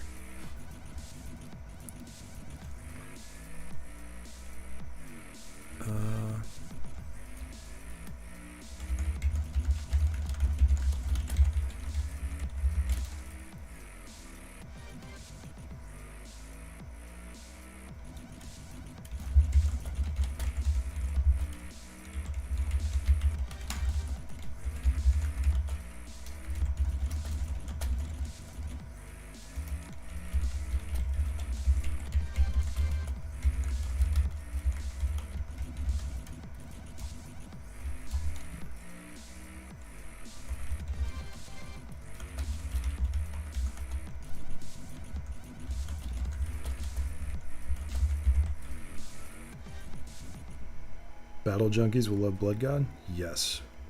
But also some others.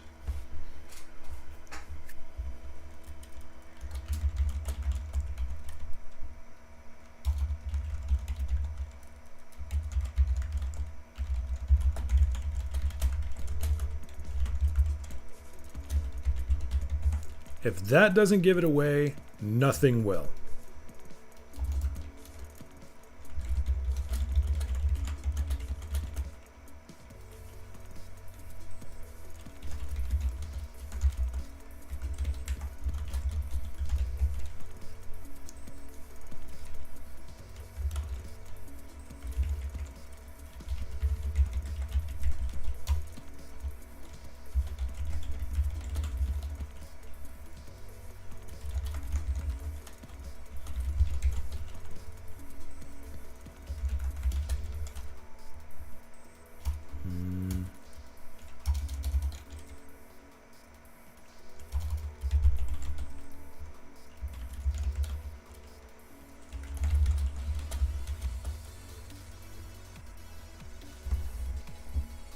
Dibby.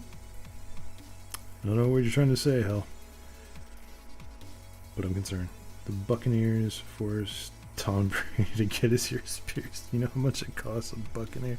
You're an idiot.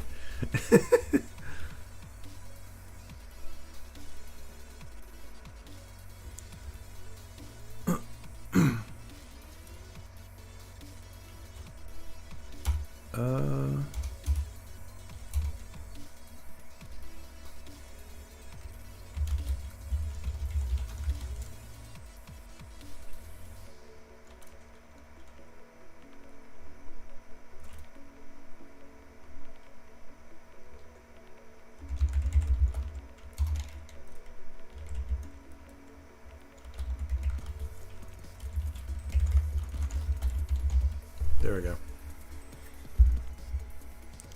Cousin just called to tell me that, and I thought he's an earworm. The hell. Fair enough. Share the strange by all means.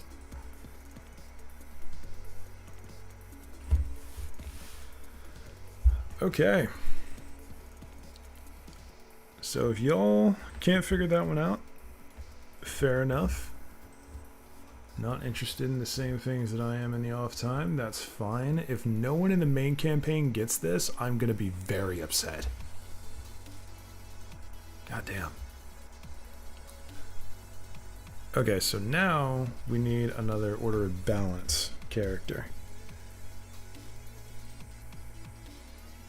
And I think there's kind of a mention of one of these a little ways back.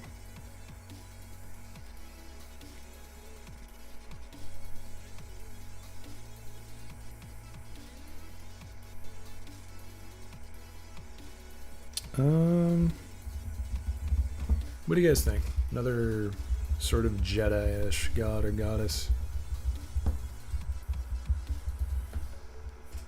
You guys have been on fire tonight. You'd, like, giving me so much to build off of. I spent a lot of time on deities now that I think about it. But that's fine. This is fun. This is entertaining.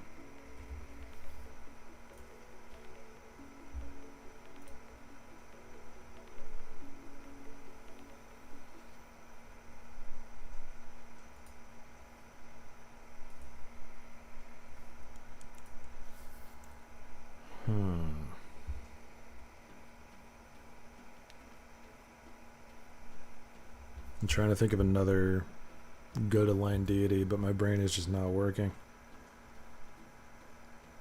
I think I've run the gambit of creativity. Damn it.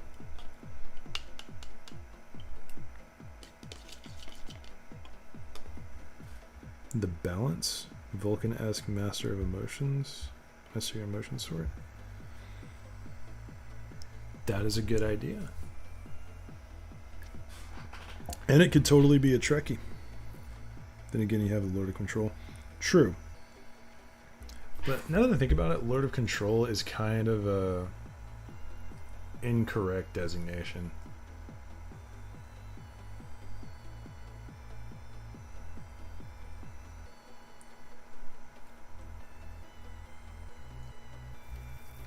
So let's do this instead.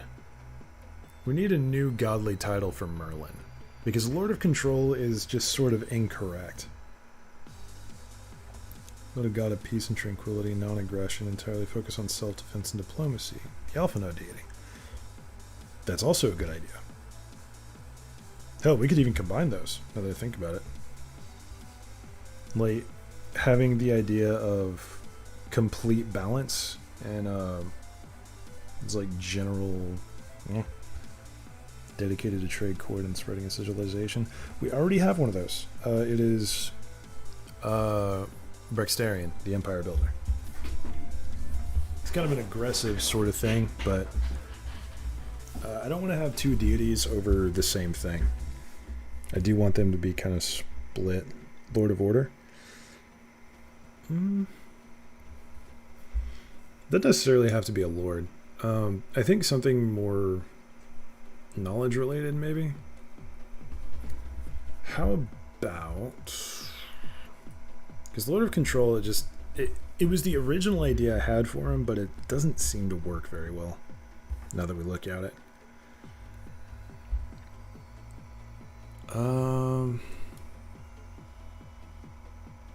Doesn't necessarily have to be a lord either. Keeper of Truth. I like that one. That is a good one. Kepler of Truth. Keeper of Truths. We'll throw it in as a plural just to expand a bit on it. Thank you, though. That was a good one. I do like that. Bone Tower, you have been so on point with all of this. I can see that you work with Lit RPG homies a lot. This is just awesome. Okay, so Keeper of Truths. I like that. I like that a lot. That's definitely a very Merlin kind of thing. And it could also be said that Merlin is definitely an awesome sponsor of wizards.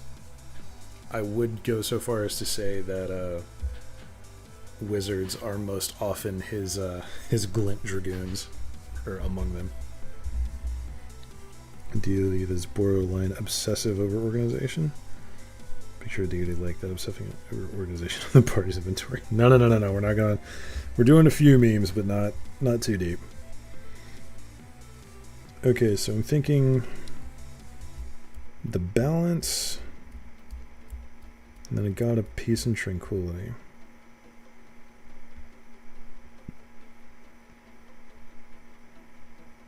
Bone Tower, funnily enough, there was a time when I might have gone to you for a commission of some sort. If you even work that way, because I am a writer. Like, I have 2 full-on books that I have written that are like a modern fantasy setting. It's about werewolves and magic and shit. And I needed a cover. And the first person that I went to for that cover ended up kind of screwing me. I'm not going to talk about that right now, but I was definitely in the market for a cover artist.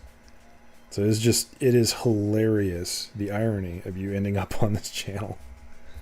I do really appreciate it, though. And seriously, all of your input is amazing. So, let's have our newbie. So I'm thinking a judge. Sort of, yeah, like a god of diplomacy sounds pretty alright. But more like a judge-ish persona. There's a lot of that, unfortunately. Yeah. Well, I mean, I was dumb enough to, quote-unquote, commission a friend. Even signed a contract. I could have taken his ass to court, but that is a story for another day. Probably never, if I'm honest. That damn song again. It's just stuff I don't really want to mention right now. Sorry to bring that up, but you know. Okay, so I'm thinking a god of... I'm actually sort of leaning towards a god or goddess similar to Nemesis. The Lawman, yeah, that's a good idea.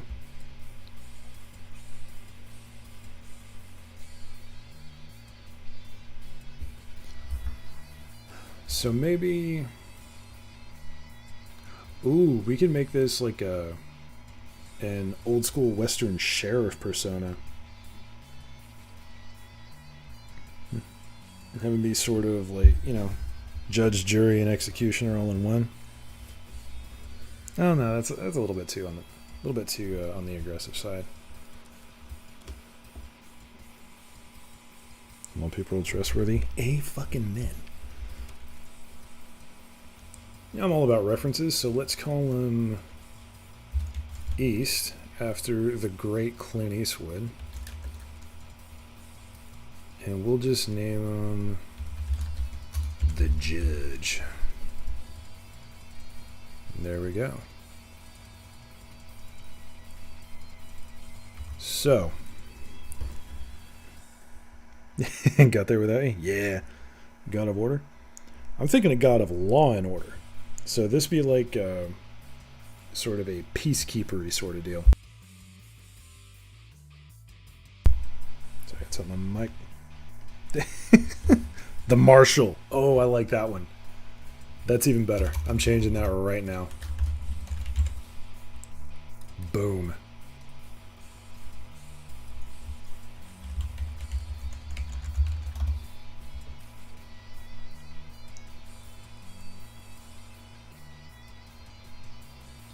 I just Googled Marshal to get the exact definition, and this specifically says an officer of the highest rank in the armed forces of some countries, including France. Why does it specifically include France? What the hell? But yeah, that works. I like the name.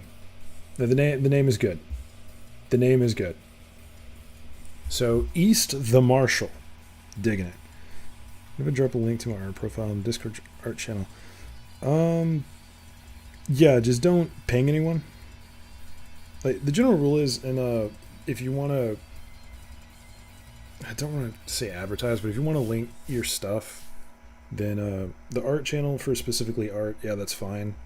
And the off topic for everything else, just don't ping everybody. That's all I ask.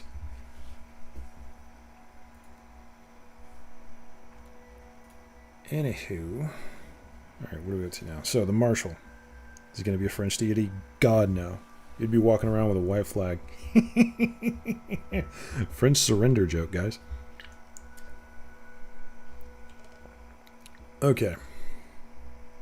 So, what is the origin of East the Marshal? Actually, I'm gonna...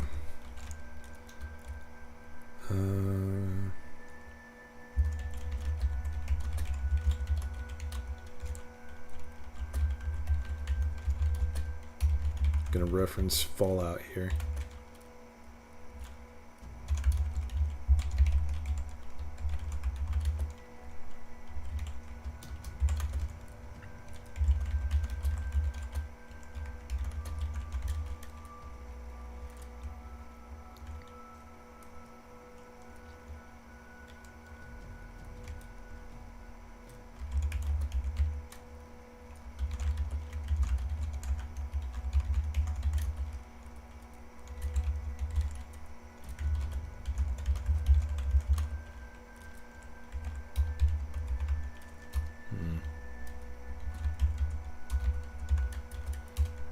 It's got to be a Stetson. If it ain't a Stetson, it ain't Southern. I ain't right. Fun fact, by the way, that's what those hats are usually called. It's called Stetsons. I think. That might just be the brand, now that I think about it. I don't really know that much. And drop it for people to look at. Yeah, far away. No, I do appreciate you asking permission. Dude, it is very nice.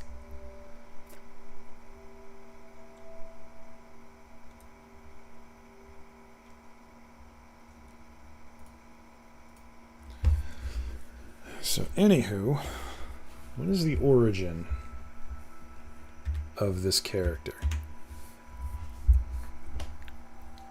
East the Marshal. Where did he come from?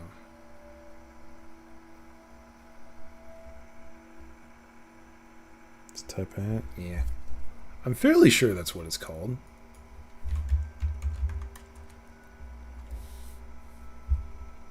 Oh yeah, it is. A hat with a high crown and wide brim, traditionally worn by cowboys and ranchers in the U.S. So yeah, it is called a Stetson. That is... Well, okay, there's a few versions of it. But yeah, basically it's a cowboy hat.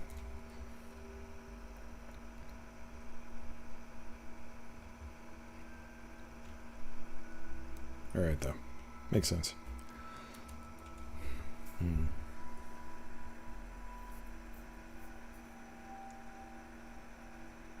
Let's see here. Ooh, I got an idea.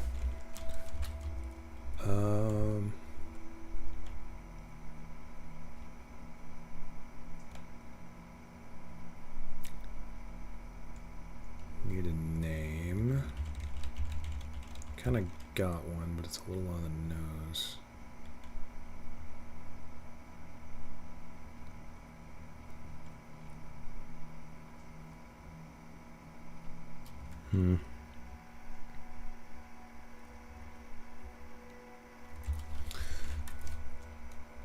How about Sergeant Cole Preston? That I feel like I'm referencing something there, but I don't know it. Preston Cole. He was the Admiral in Halo. Okay, that's fine. This is whatever.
I have ideas.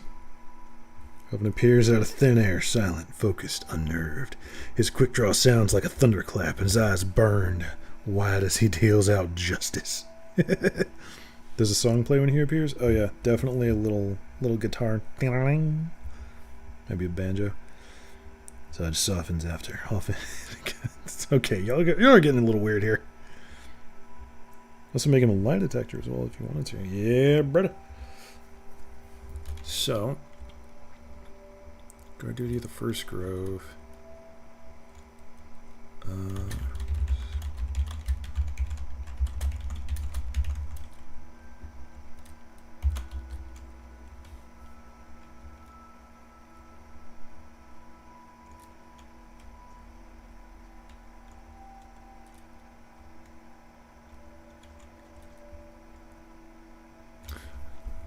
So I'm at this point, and I'm trying to figure out a way that this Cole character could gain power, because he's basically a fighter at this point.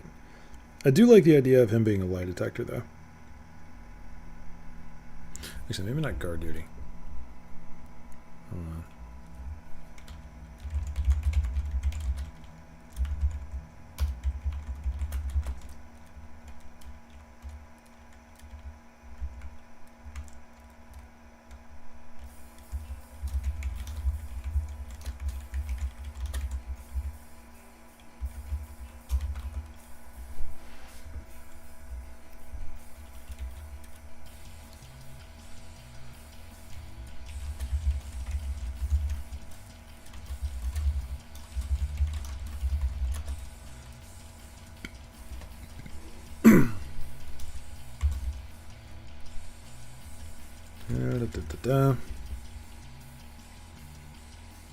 Touch more florid than a basic description demands. Fair.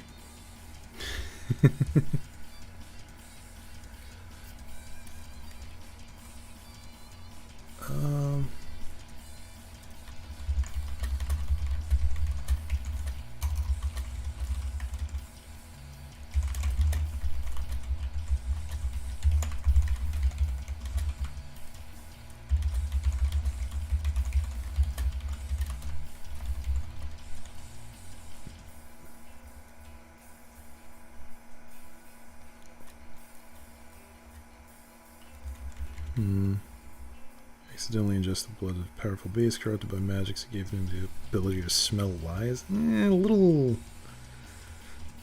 too hero-y. Use intimidation to detect lies. And he spent a lot of time in the first grove. He can make it to where he has some kind of personal relationship as well with Monica. Yeah, that's the idea. Reportedly force the truth out of a hot lead threat. I do want to give him kind of like the stare.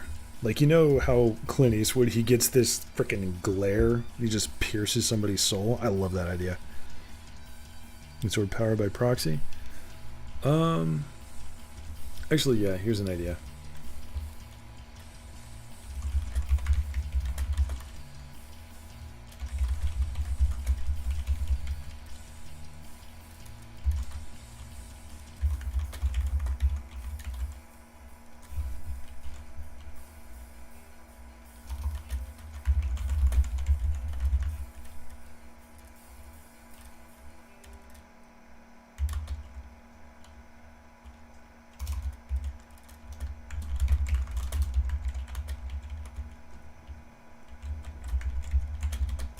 What did we name Monica again? I have a very short memory.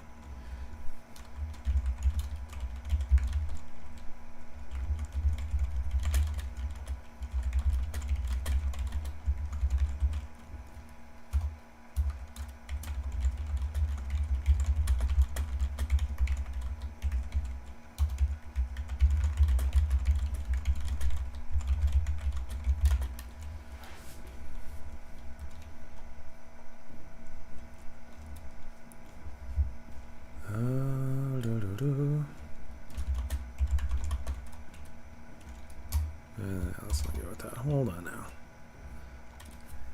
So I'm going to say that Cole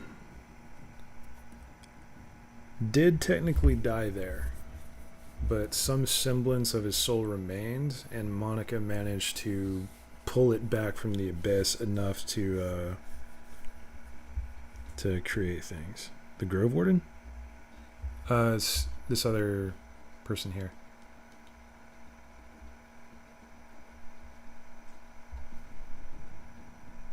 Yeah, it's another god.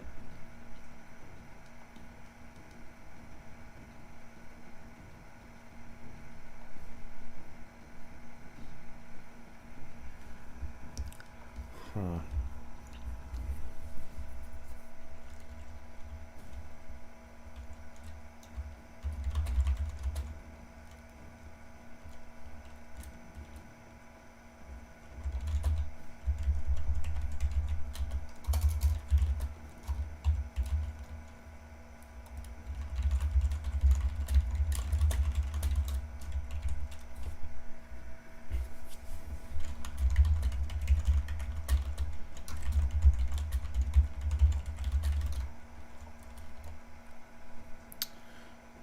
I'm going to say Cole was born in New York City. Because East Coast.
Alright, this is a bit of a rough description, but I'm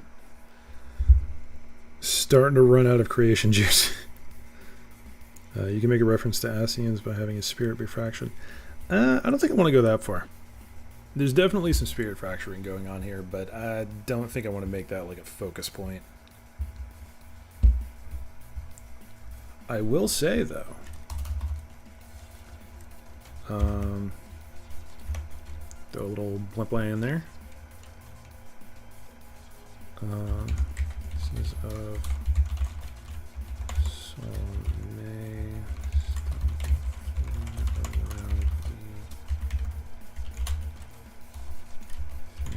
plane.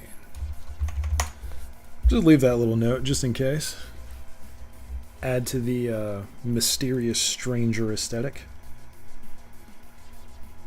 I'm digging that though. Man, we got a lot done today.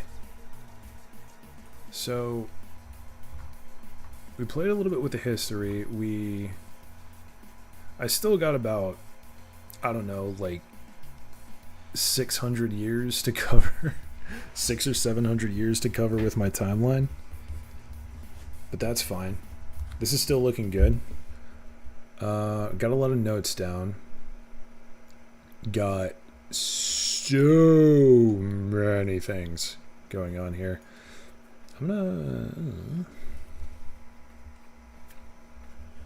gonna keep that down there because I think I'm gonna make a maybe not specifically a Druid faction, but definitely a more neutral faction. We'll figure this out later.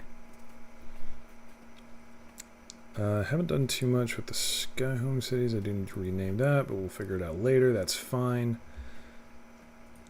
Man, we got a lot done today. Better reward for a portion of his soul would be great indeed, or draw his wrath. It's something I'll work on my own time, I think. For now, though. Ooh. Oh, man. That was a lot. How long have I been streaming? Like 3 hours. Good lord. I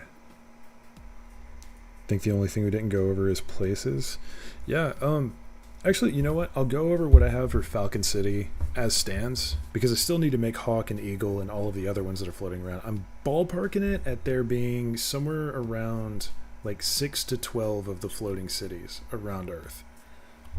12 is going to be like the hard number that cities there were. I'm debating on if there are any cities that are like destroyed or lost or something like that. But I'll take you guys through Falcon and just kind of like run you guys through all of this because it's still not done. And then I'll probably end the stream there. So hey, let's go through it real quick. Why not? Falcon City specializes in magitech, computers, robotics, anything high-tech, and manufacturing.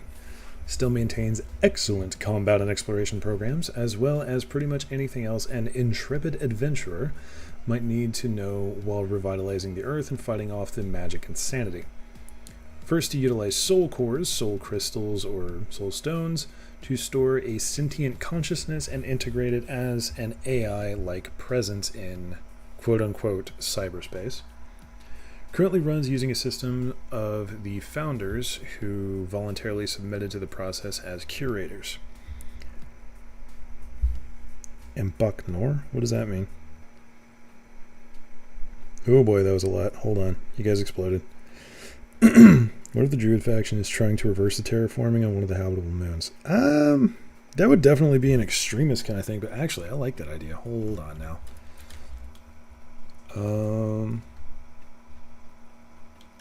Rogue Druid faction seeking to return solar system to a state before humanity corrupted it.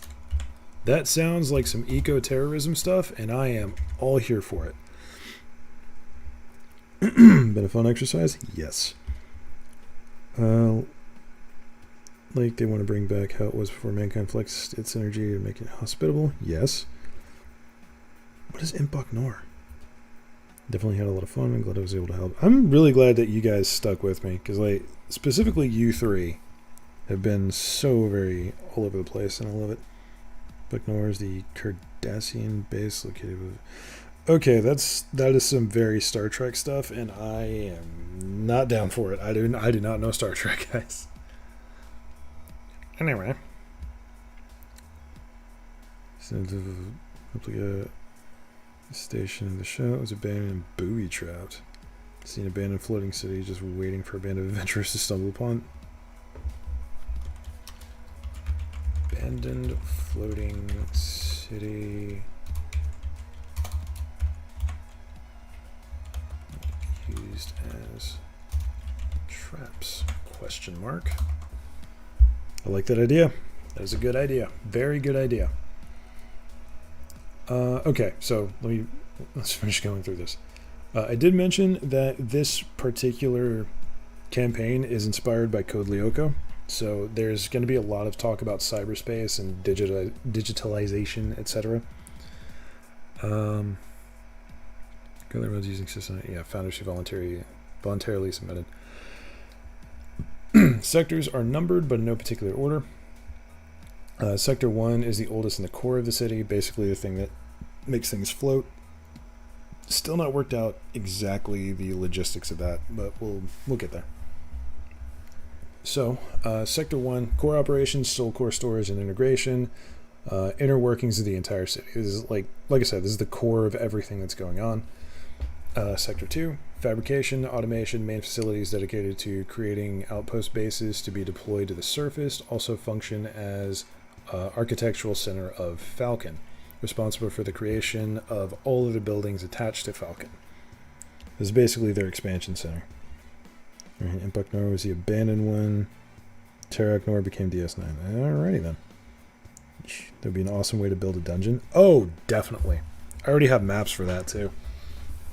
And of course, some surface bases that have been overrun. Oh yeah, we're going to have a blast with some of that.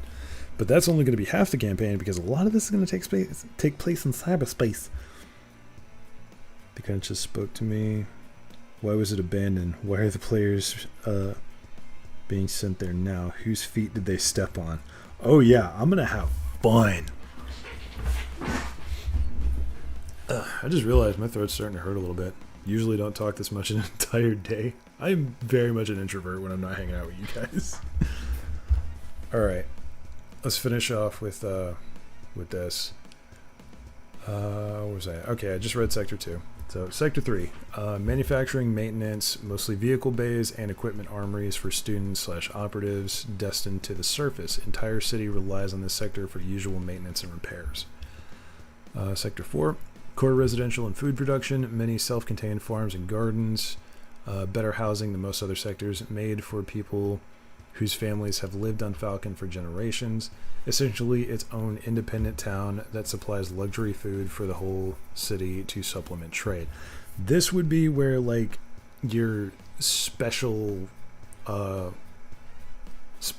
greenhouses for I don't know, like coffee and chocolate would be coming from. But also, you know, other basic stuff like herbs, spices, etc. Continuing on, before I get distracted again. Sector 5, server farms, computer labs, delicate equipment manufacturing, microchips and the like, automation, development, magitech research. This is where all the high-tech stuff happens. Sector 6, magical research, biological experimentation, specimen containment for surface operations. Oh yeah, that's Mad Science Facility, 100%. Sector 7, combat training facilities, mostly artificial terrain pods that simulate various environments likely to be encountered on Earth. Constantly in flux as new biomes are discovered or have discovered to have either developed or disappear. That's supposed to be or.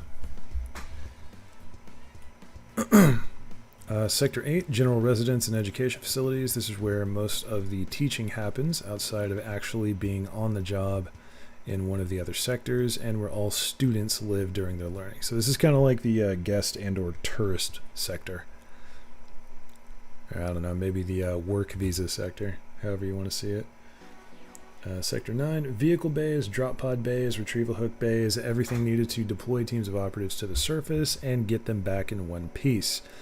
Special note, the sector must always be on the bottom of the city so the retrieval hooks can function. The retrieval hooks function exactly like you think they do. I can only imagine the cost of Earth-based exports. People would pay top coin for something from home, I bet.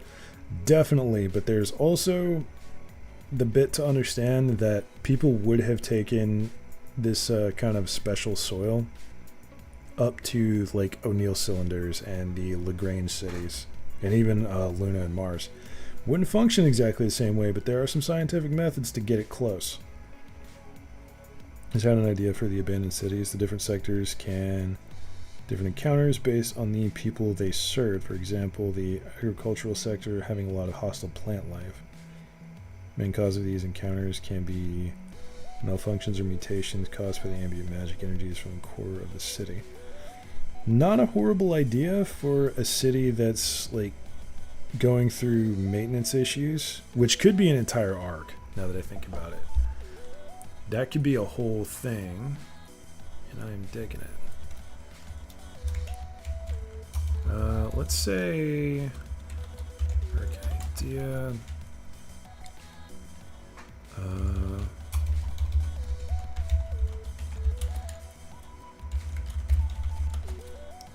Coming through.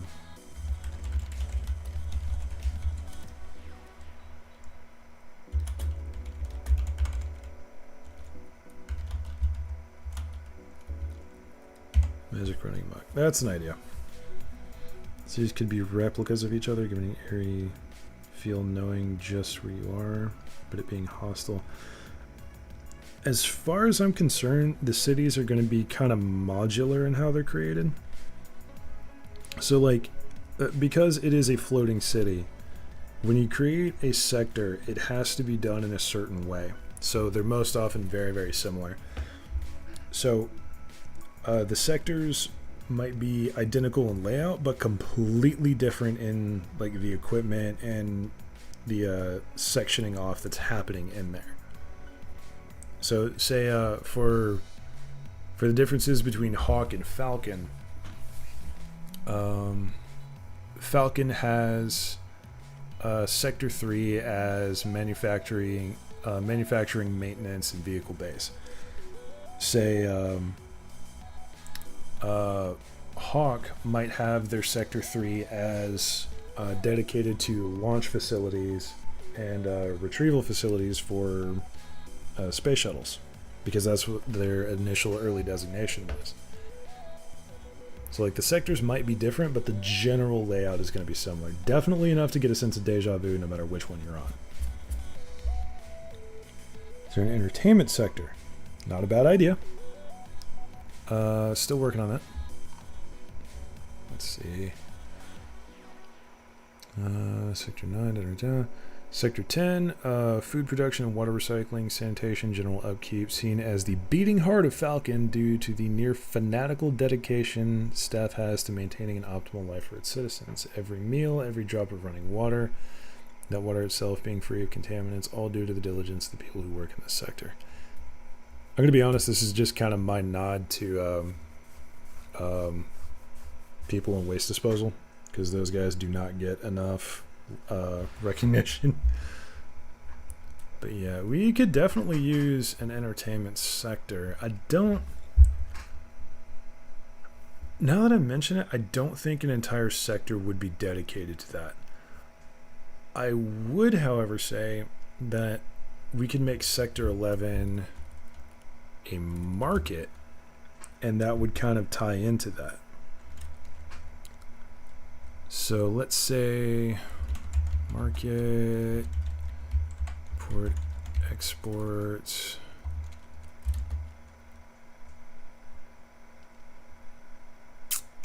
Let's throw entertainment in there too.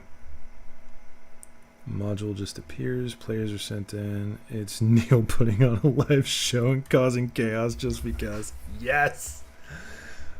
Oh my god, that's horrible. I love it. I love it so much.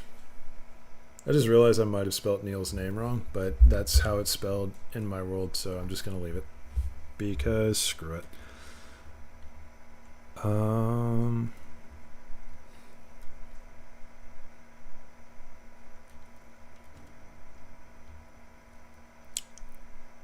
Market, import, export, entertainment. What else?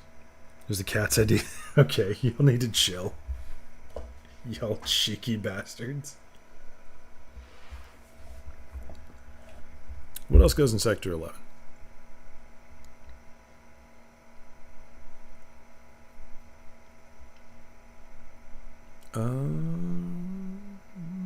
Drawing blanks here. Bars, theaters, music venues. Yeah, I might just leave it as a market and entertainment, because that kind of encompasses most of that.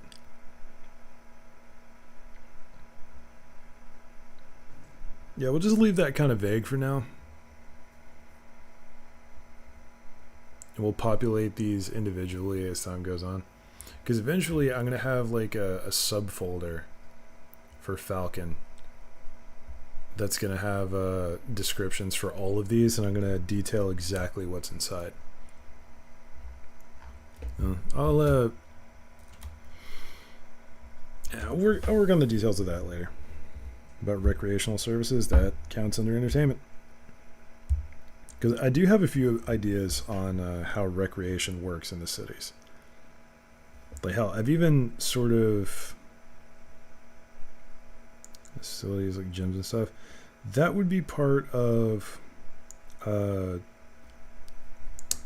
which one was it? That would be part of Sector 7. As far as I'm concerned, armories, blacksmith, ship markets. That is gonna be Sector 3, manufacturing, maintenance, and vehicle base. And blacksmiths, kind of a similar thing between Sector 2 and 3 for like fabrication. Could also say it's under Sector 6 for magical stuff. Stations, TV, radio broadcasting, also more of an entertainment thing. Could also be a core thing if it's like official broadcasts and such. Definitely for the communications array. Oh, hey, saw a fourth person jump in. What's up? Hope you're having a wonderful day.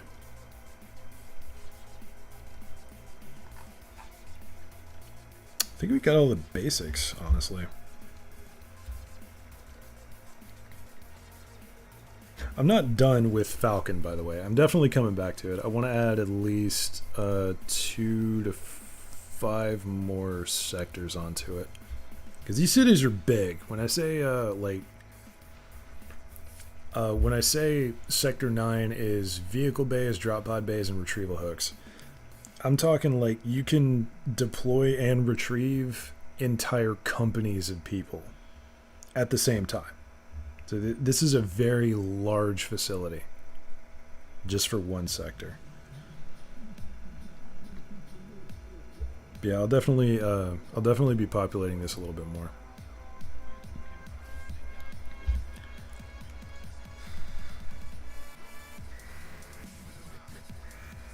Arboretum? Oh man.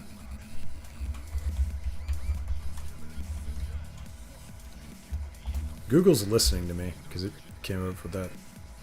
Oh, Botanical Garden? That is 100%. That's either going to be Sector 4 or Sector 10. Because those are your food production. That's where the plant life would be. It would definitely be part of one of the residential sections to have parks. I figured that was kind of a go without saying sort of deal, but I'll definitely mention it when I get into the details of it. It's definitely more of a Sector 4 kind of thing, though. Because that's where all of the quote-unquote rich people live. Split these sectors around different tiers of the city. More core systems near the center. Yeah, the way sectors work is essentially it's this giant cluster of stuff built onto the side of the existing structure. And then it sort of expands in this sort of Fibonacci spiral that maintains some semblance of weight distribution. I'm explaining the rest away as magic, because magic.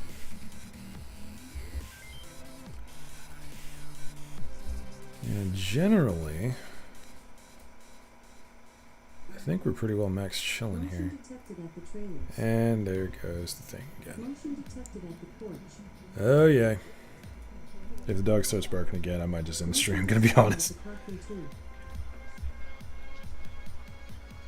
Hydroponics, aquaponics. Yet again, that's either Sector 4 or Sector 10 stuff. That's where all the food production happens.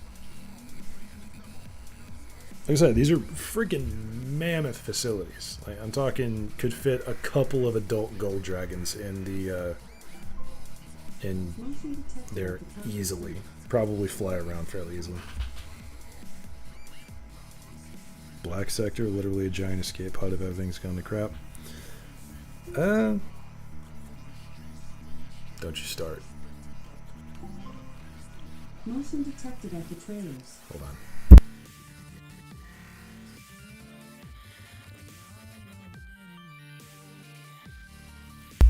Okay, apparently it turned up the volume on my little robot thingy. It was very, very loud suddenly. I don't think you would have one big ass escape pod. I think that would be more of a bisector kind of thing.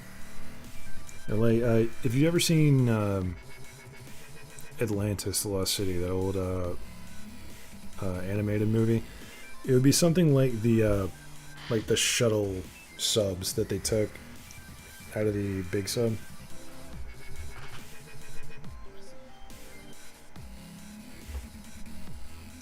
Power production more handled by the core sector? Yes.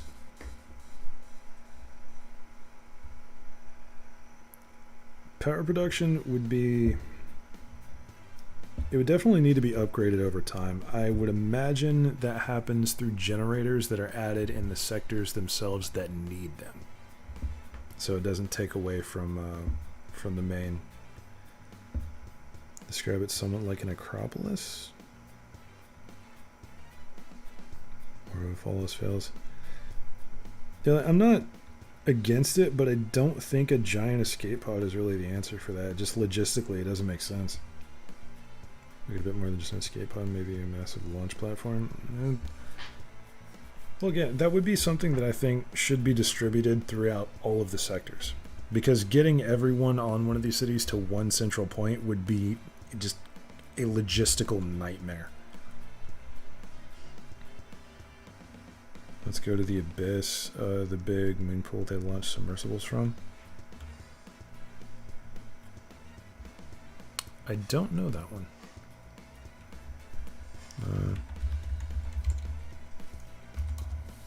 Google is just very aware of my shenanigans right now.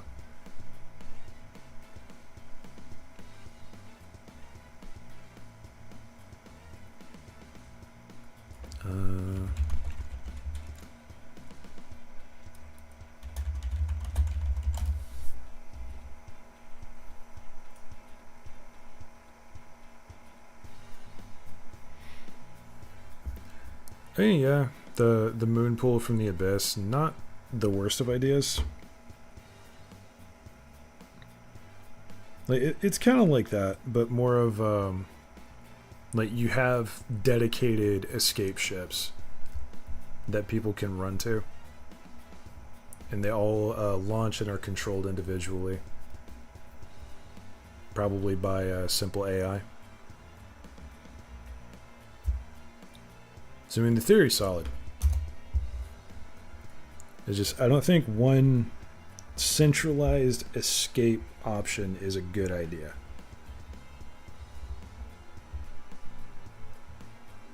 A couple is kind of stolen from an old Greek building and was used in SimCity to describe an enormous structure that could be self-contained environment that could produce all the food, air, and material needed for its population. That is definitely the idea. Like this, in theory at least, that was the point of these cities, for them to be as self-sustaining as possible. Like, they weren't that at first, but upgrading over the course of, you know, a few hundred years, eventually they attain that. At least that's the idea.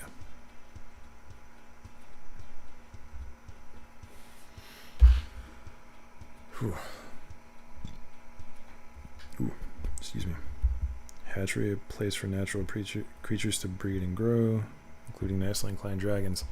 Once again, my friend, we have a sector for that. It would be Sector 6, Magical Research, Biological Experimentation, and Specimen Containment.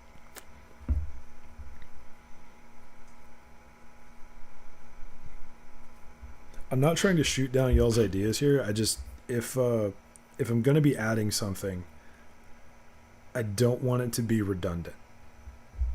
It's like the most redundant thing that I can think of right now is Sector 10 for food production, but that's kind of alleviated by Sector 4 being specific towards more luxury goods. And Sector 10 is just mass production.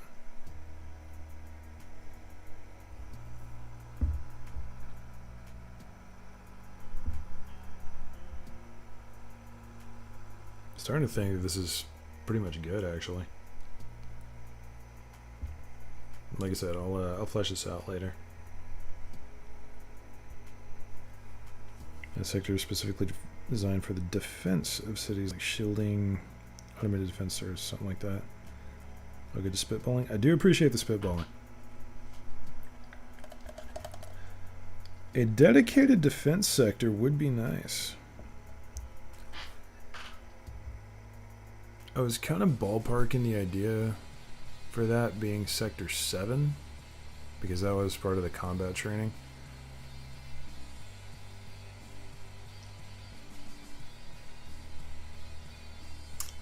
I'm thinking I should incorporate that into Sector 9, actually, because that already is kind of the deployment bay for everybody.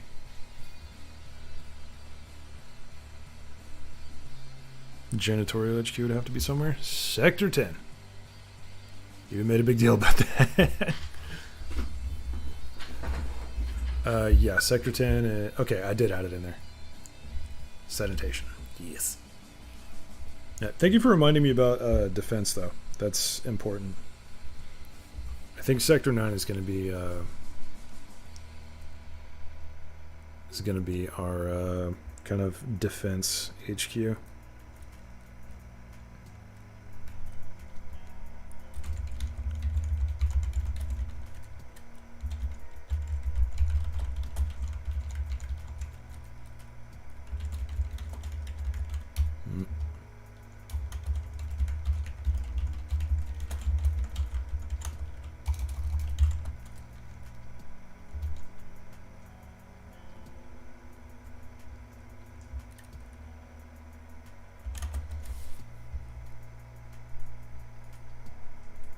Okay.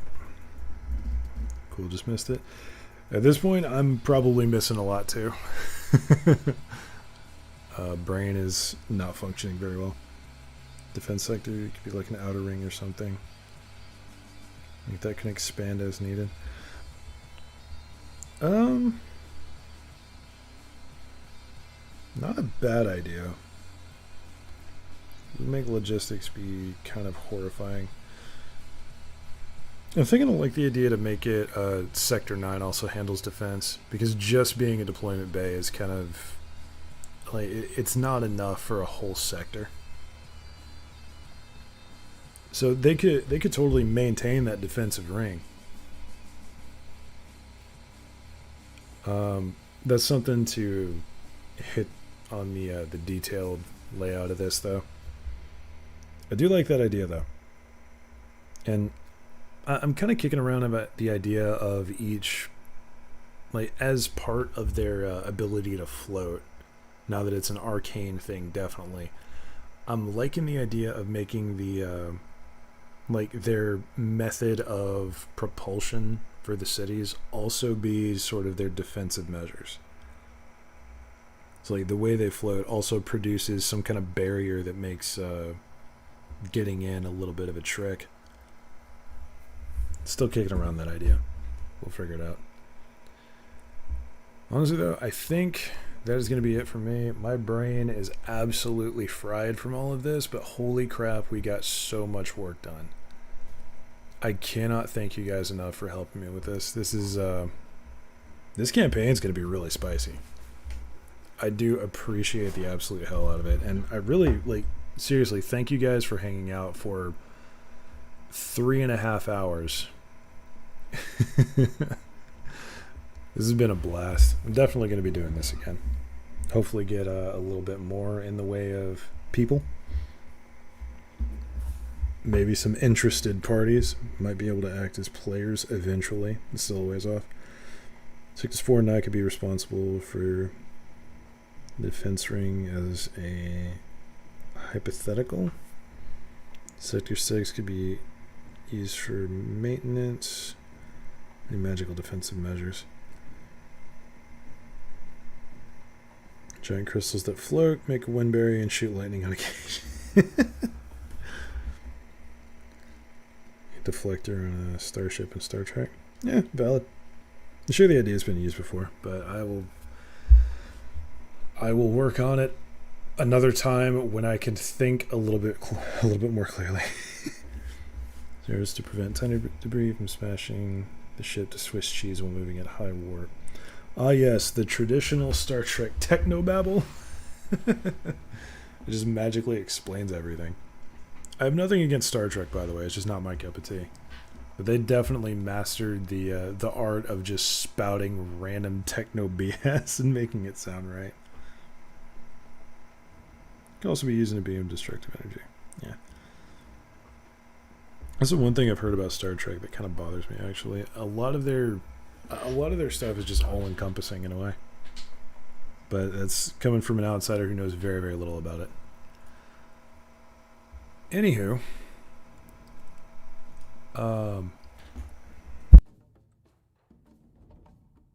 sorry, I had to yawn there. I am going to go ahead and hop off, guys. Thank you once again so much for hanging out and blasting me with all of your ideas. Mr. Fluffles is staying in, by the way. This is 100% going to be a deity. I hope someone is a Warlock of Mr. Fluffles because I am going to mercilessly screw with them. Also, thanks for the, frankly, endless ideas of stuff. Just general stuff. Going to be playing with so much of this. I think streaming something like this at an earlier time would be beneficial. Yeah, definitely. This was purely on a whim. I've been kicking around this idea for a while, and like I said, Neo Soul God, who is now a good friend of mine, streams on Twitch. Check him out, by the way. He's in my Discord, they're in my Discord, and just generally an awesome person and a great DM. They're running a D&D campaign called Seek Money Academy. I don't know what the schedule is, but I have sat in on a couple things, and they are quite spicy. So definitely go check them out.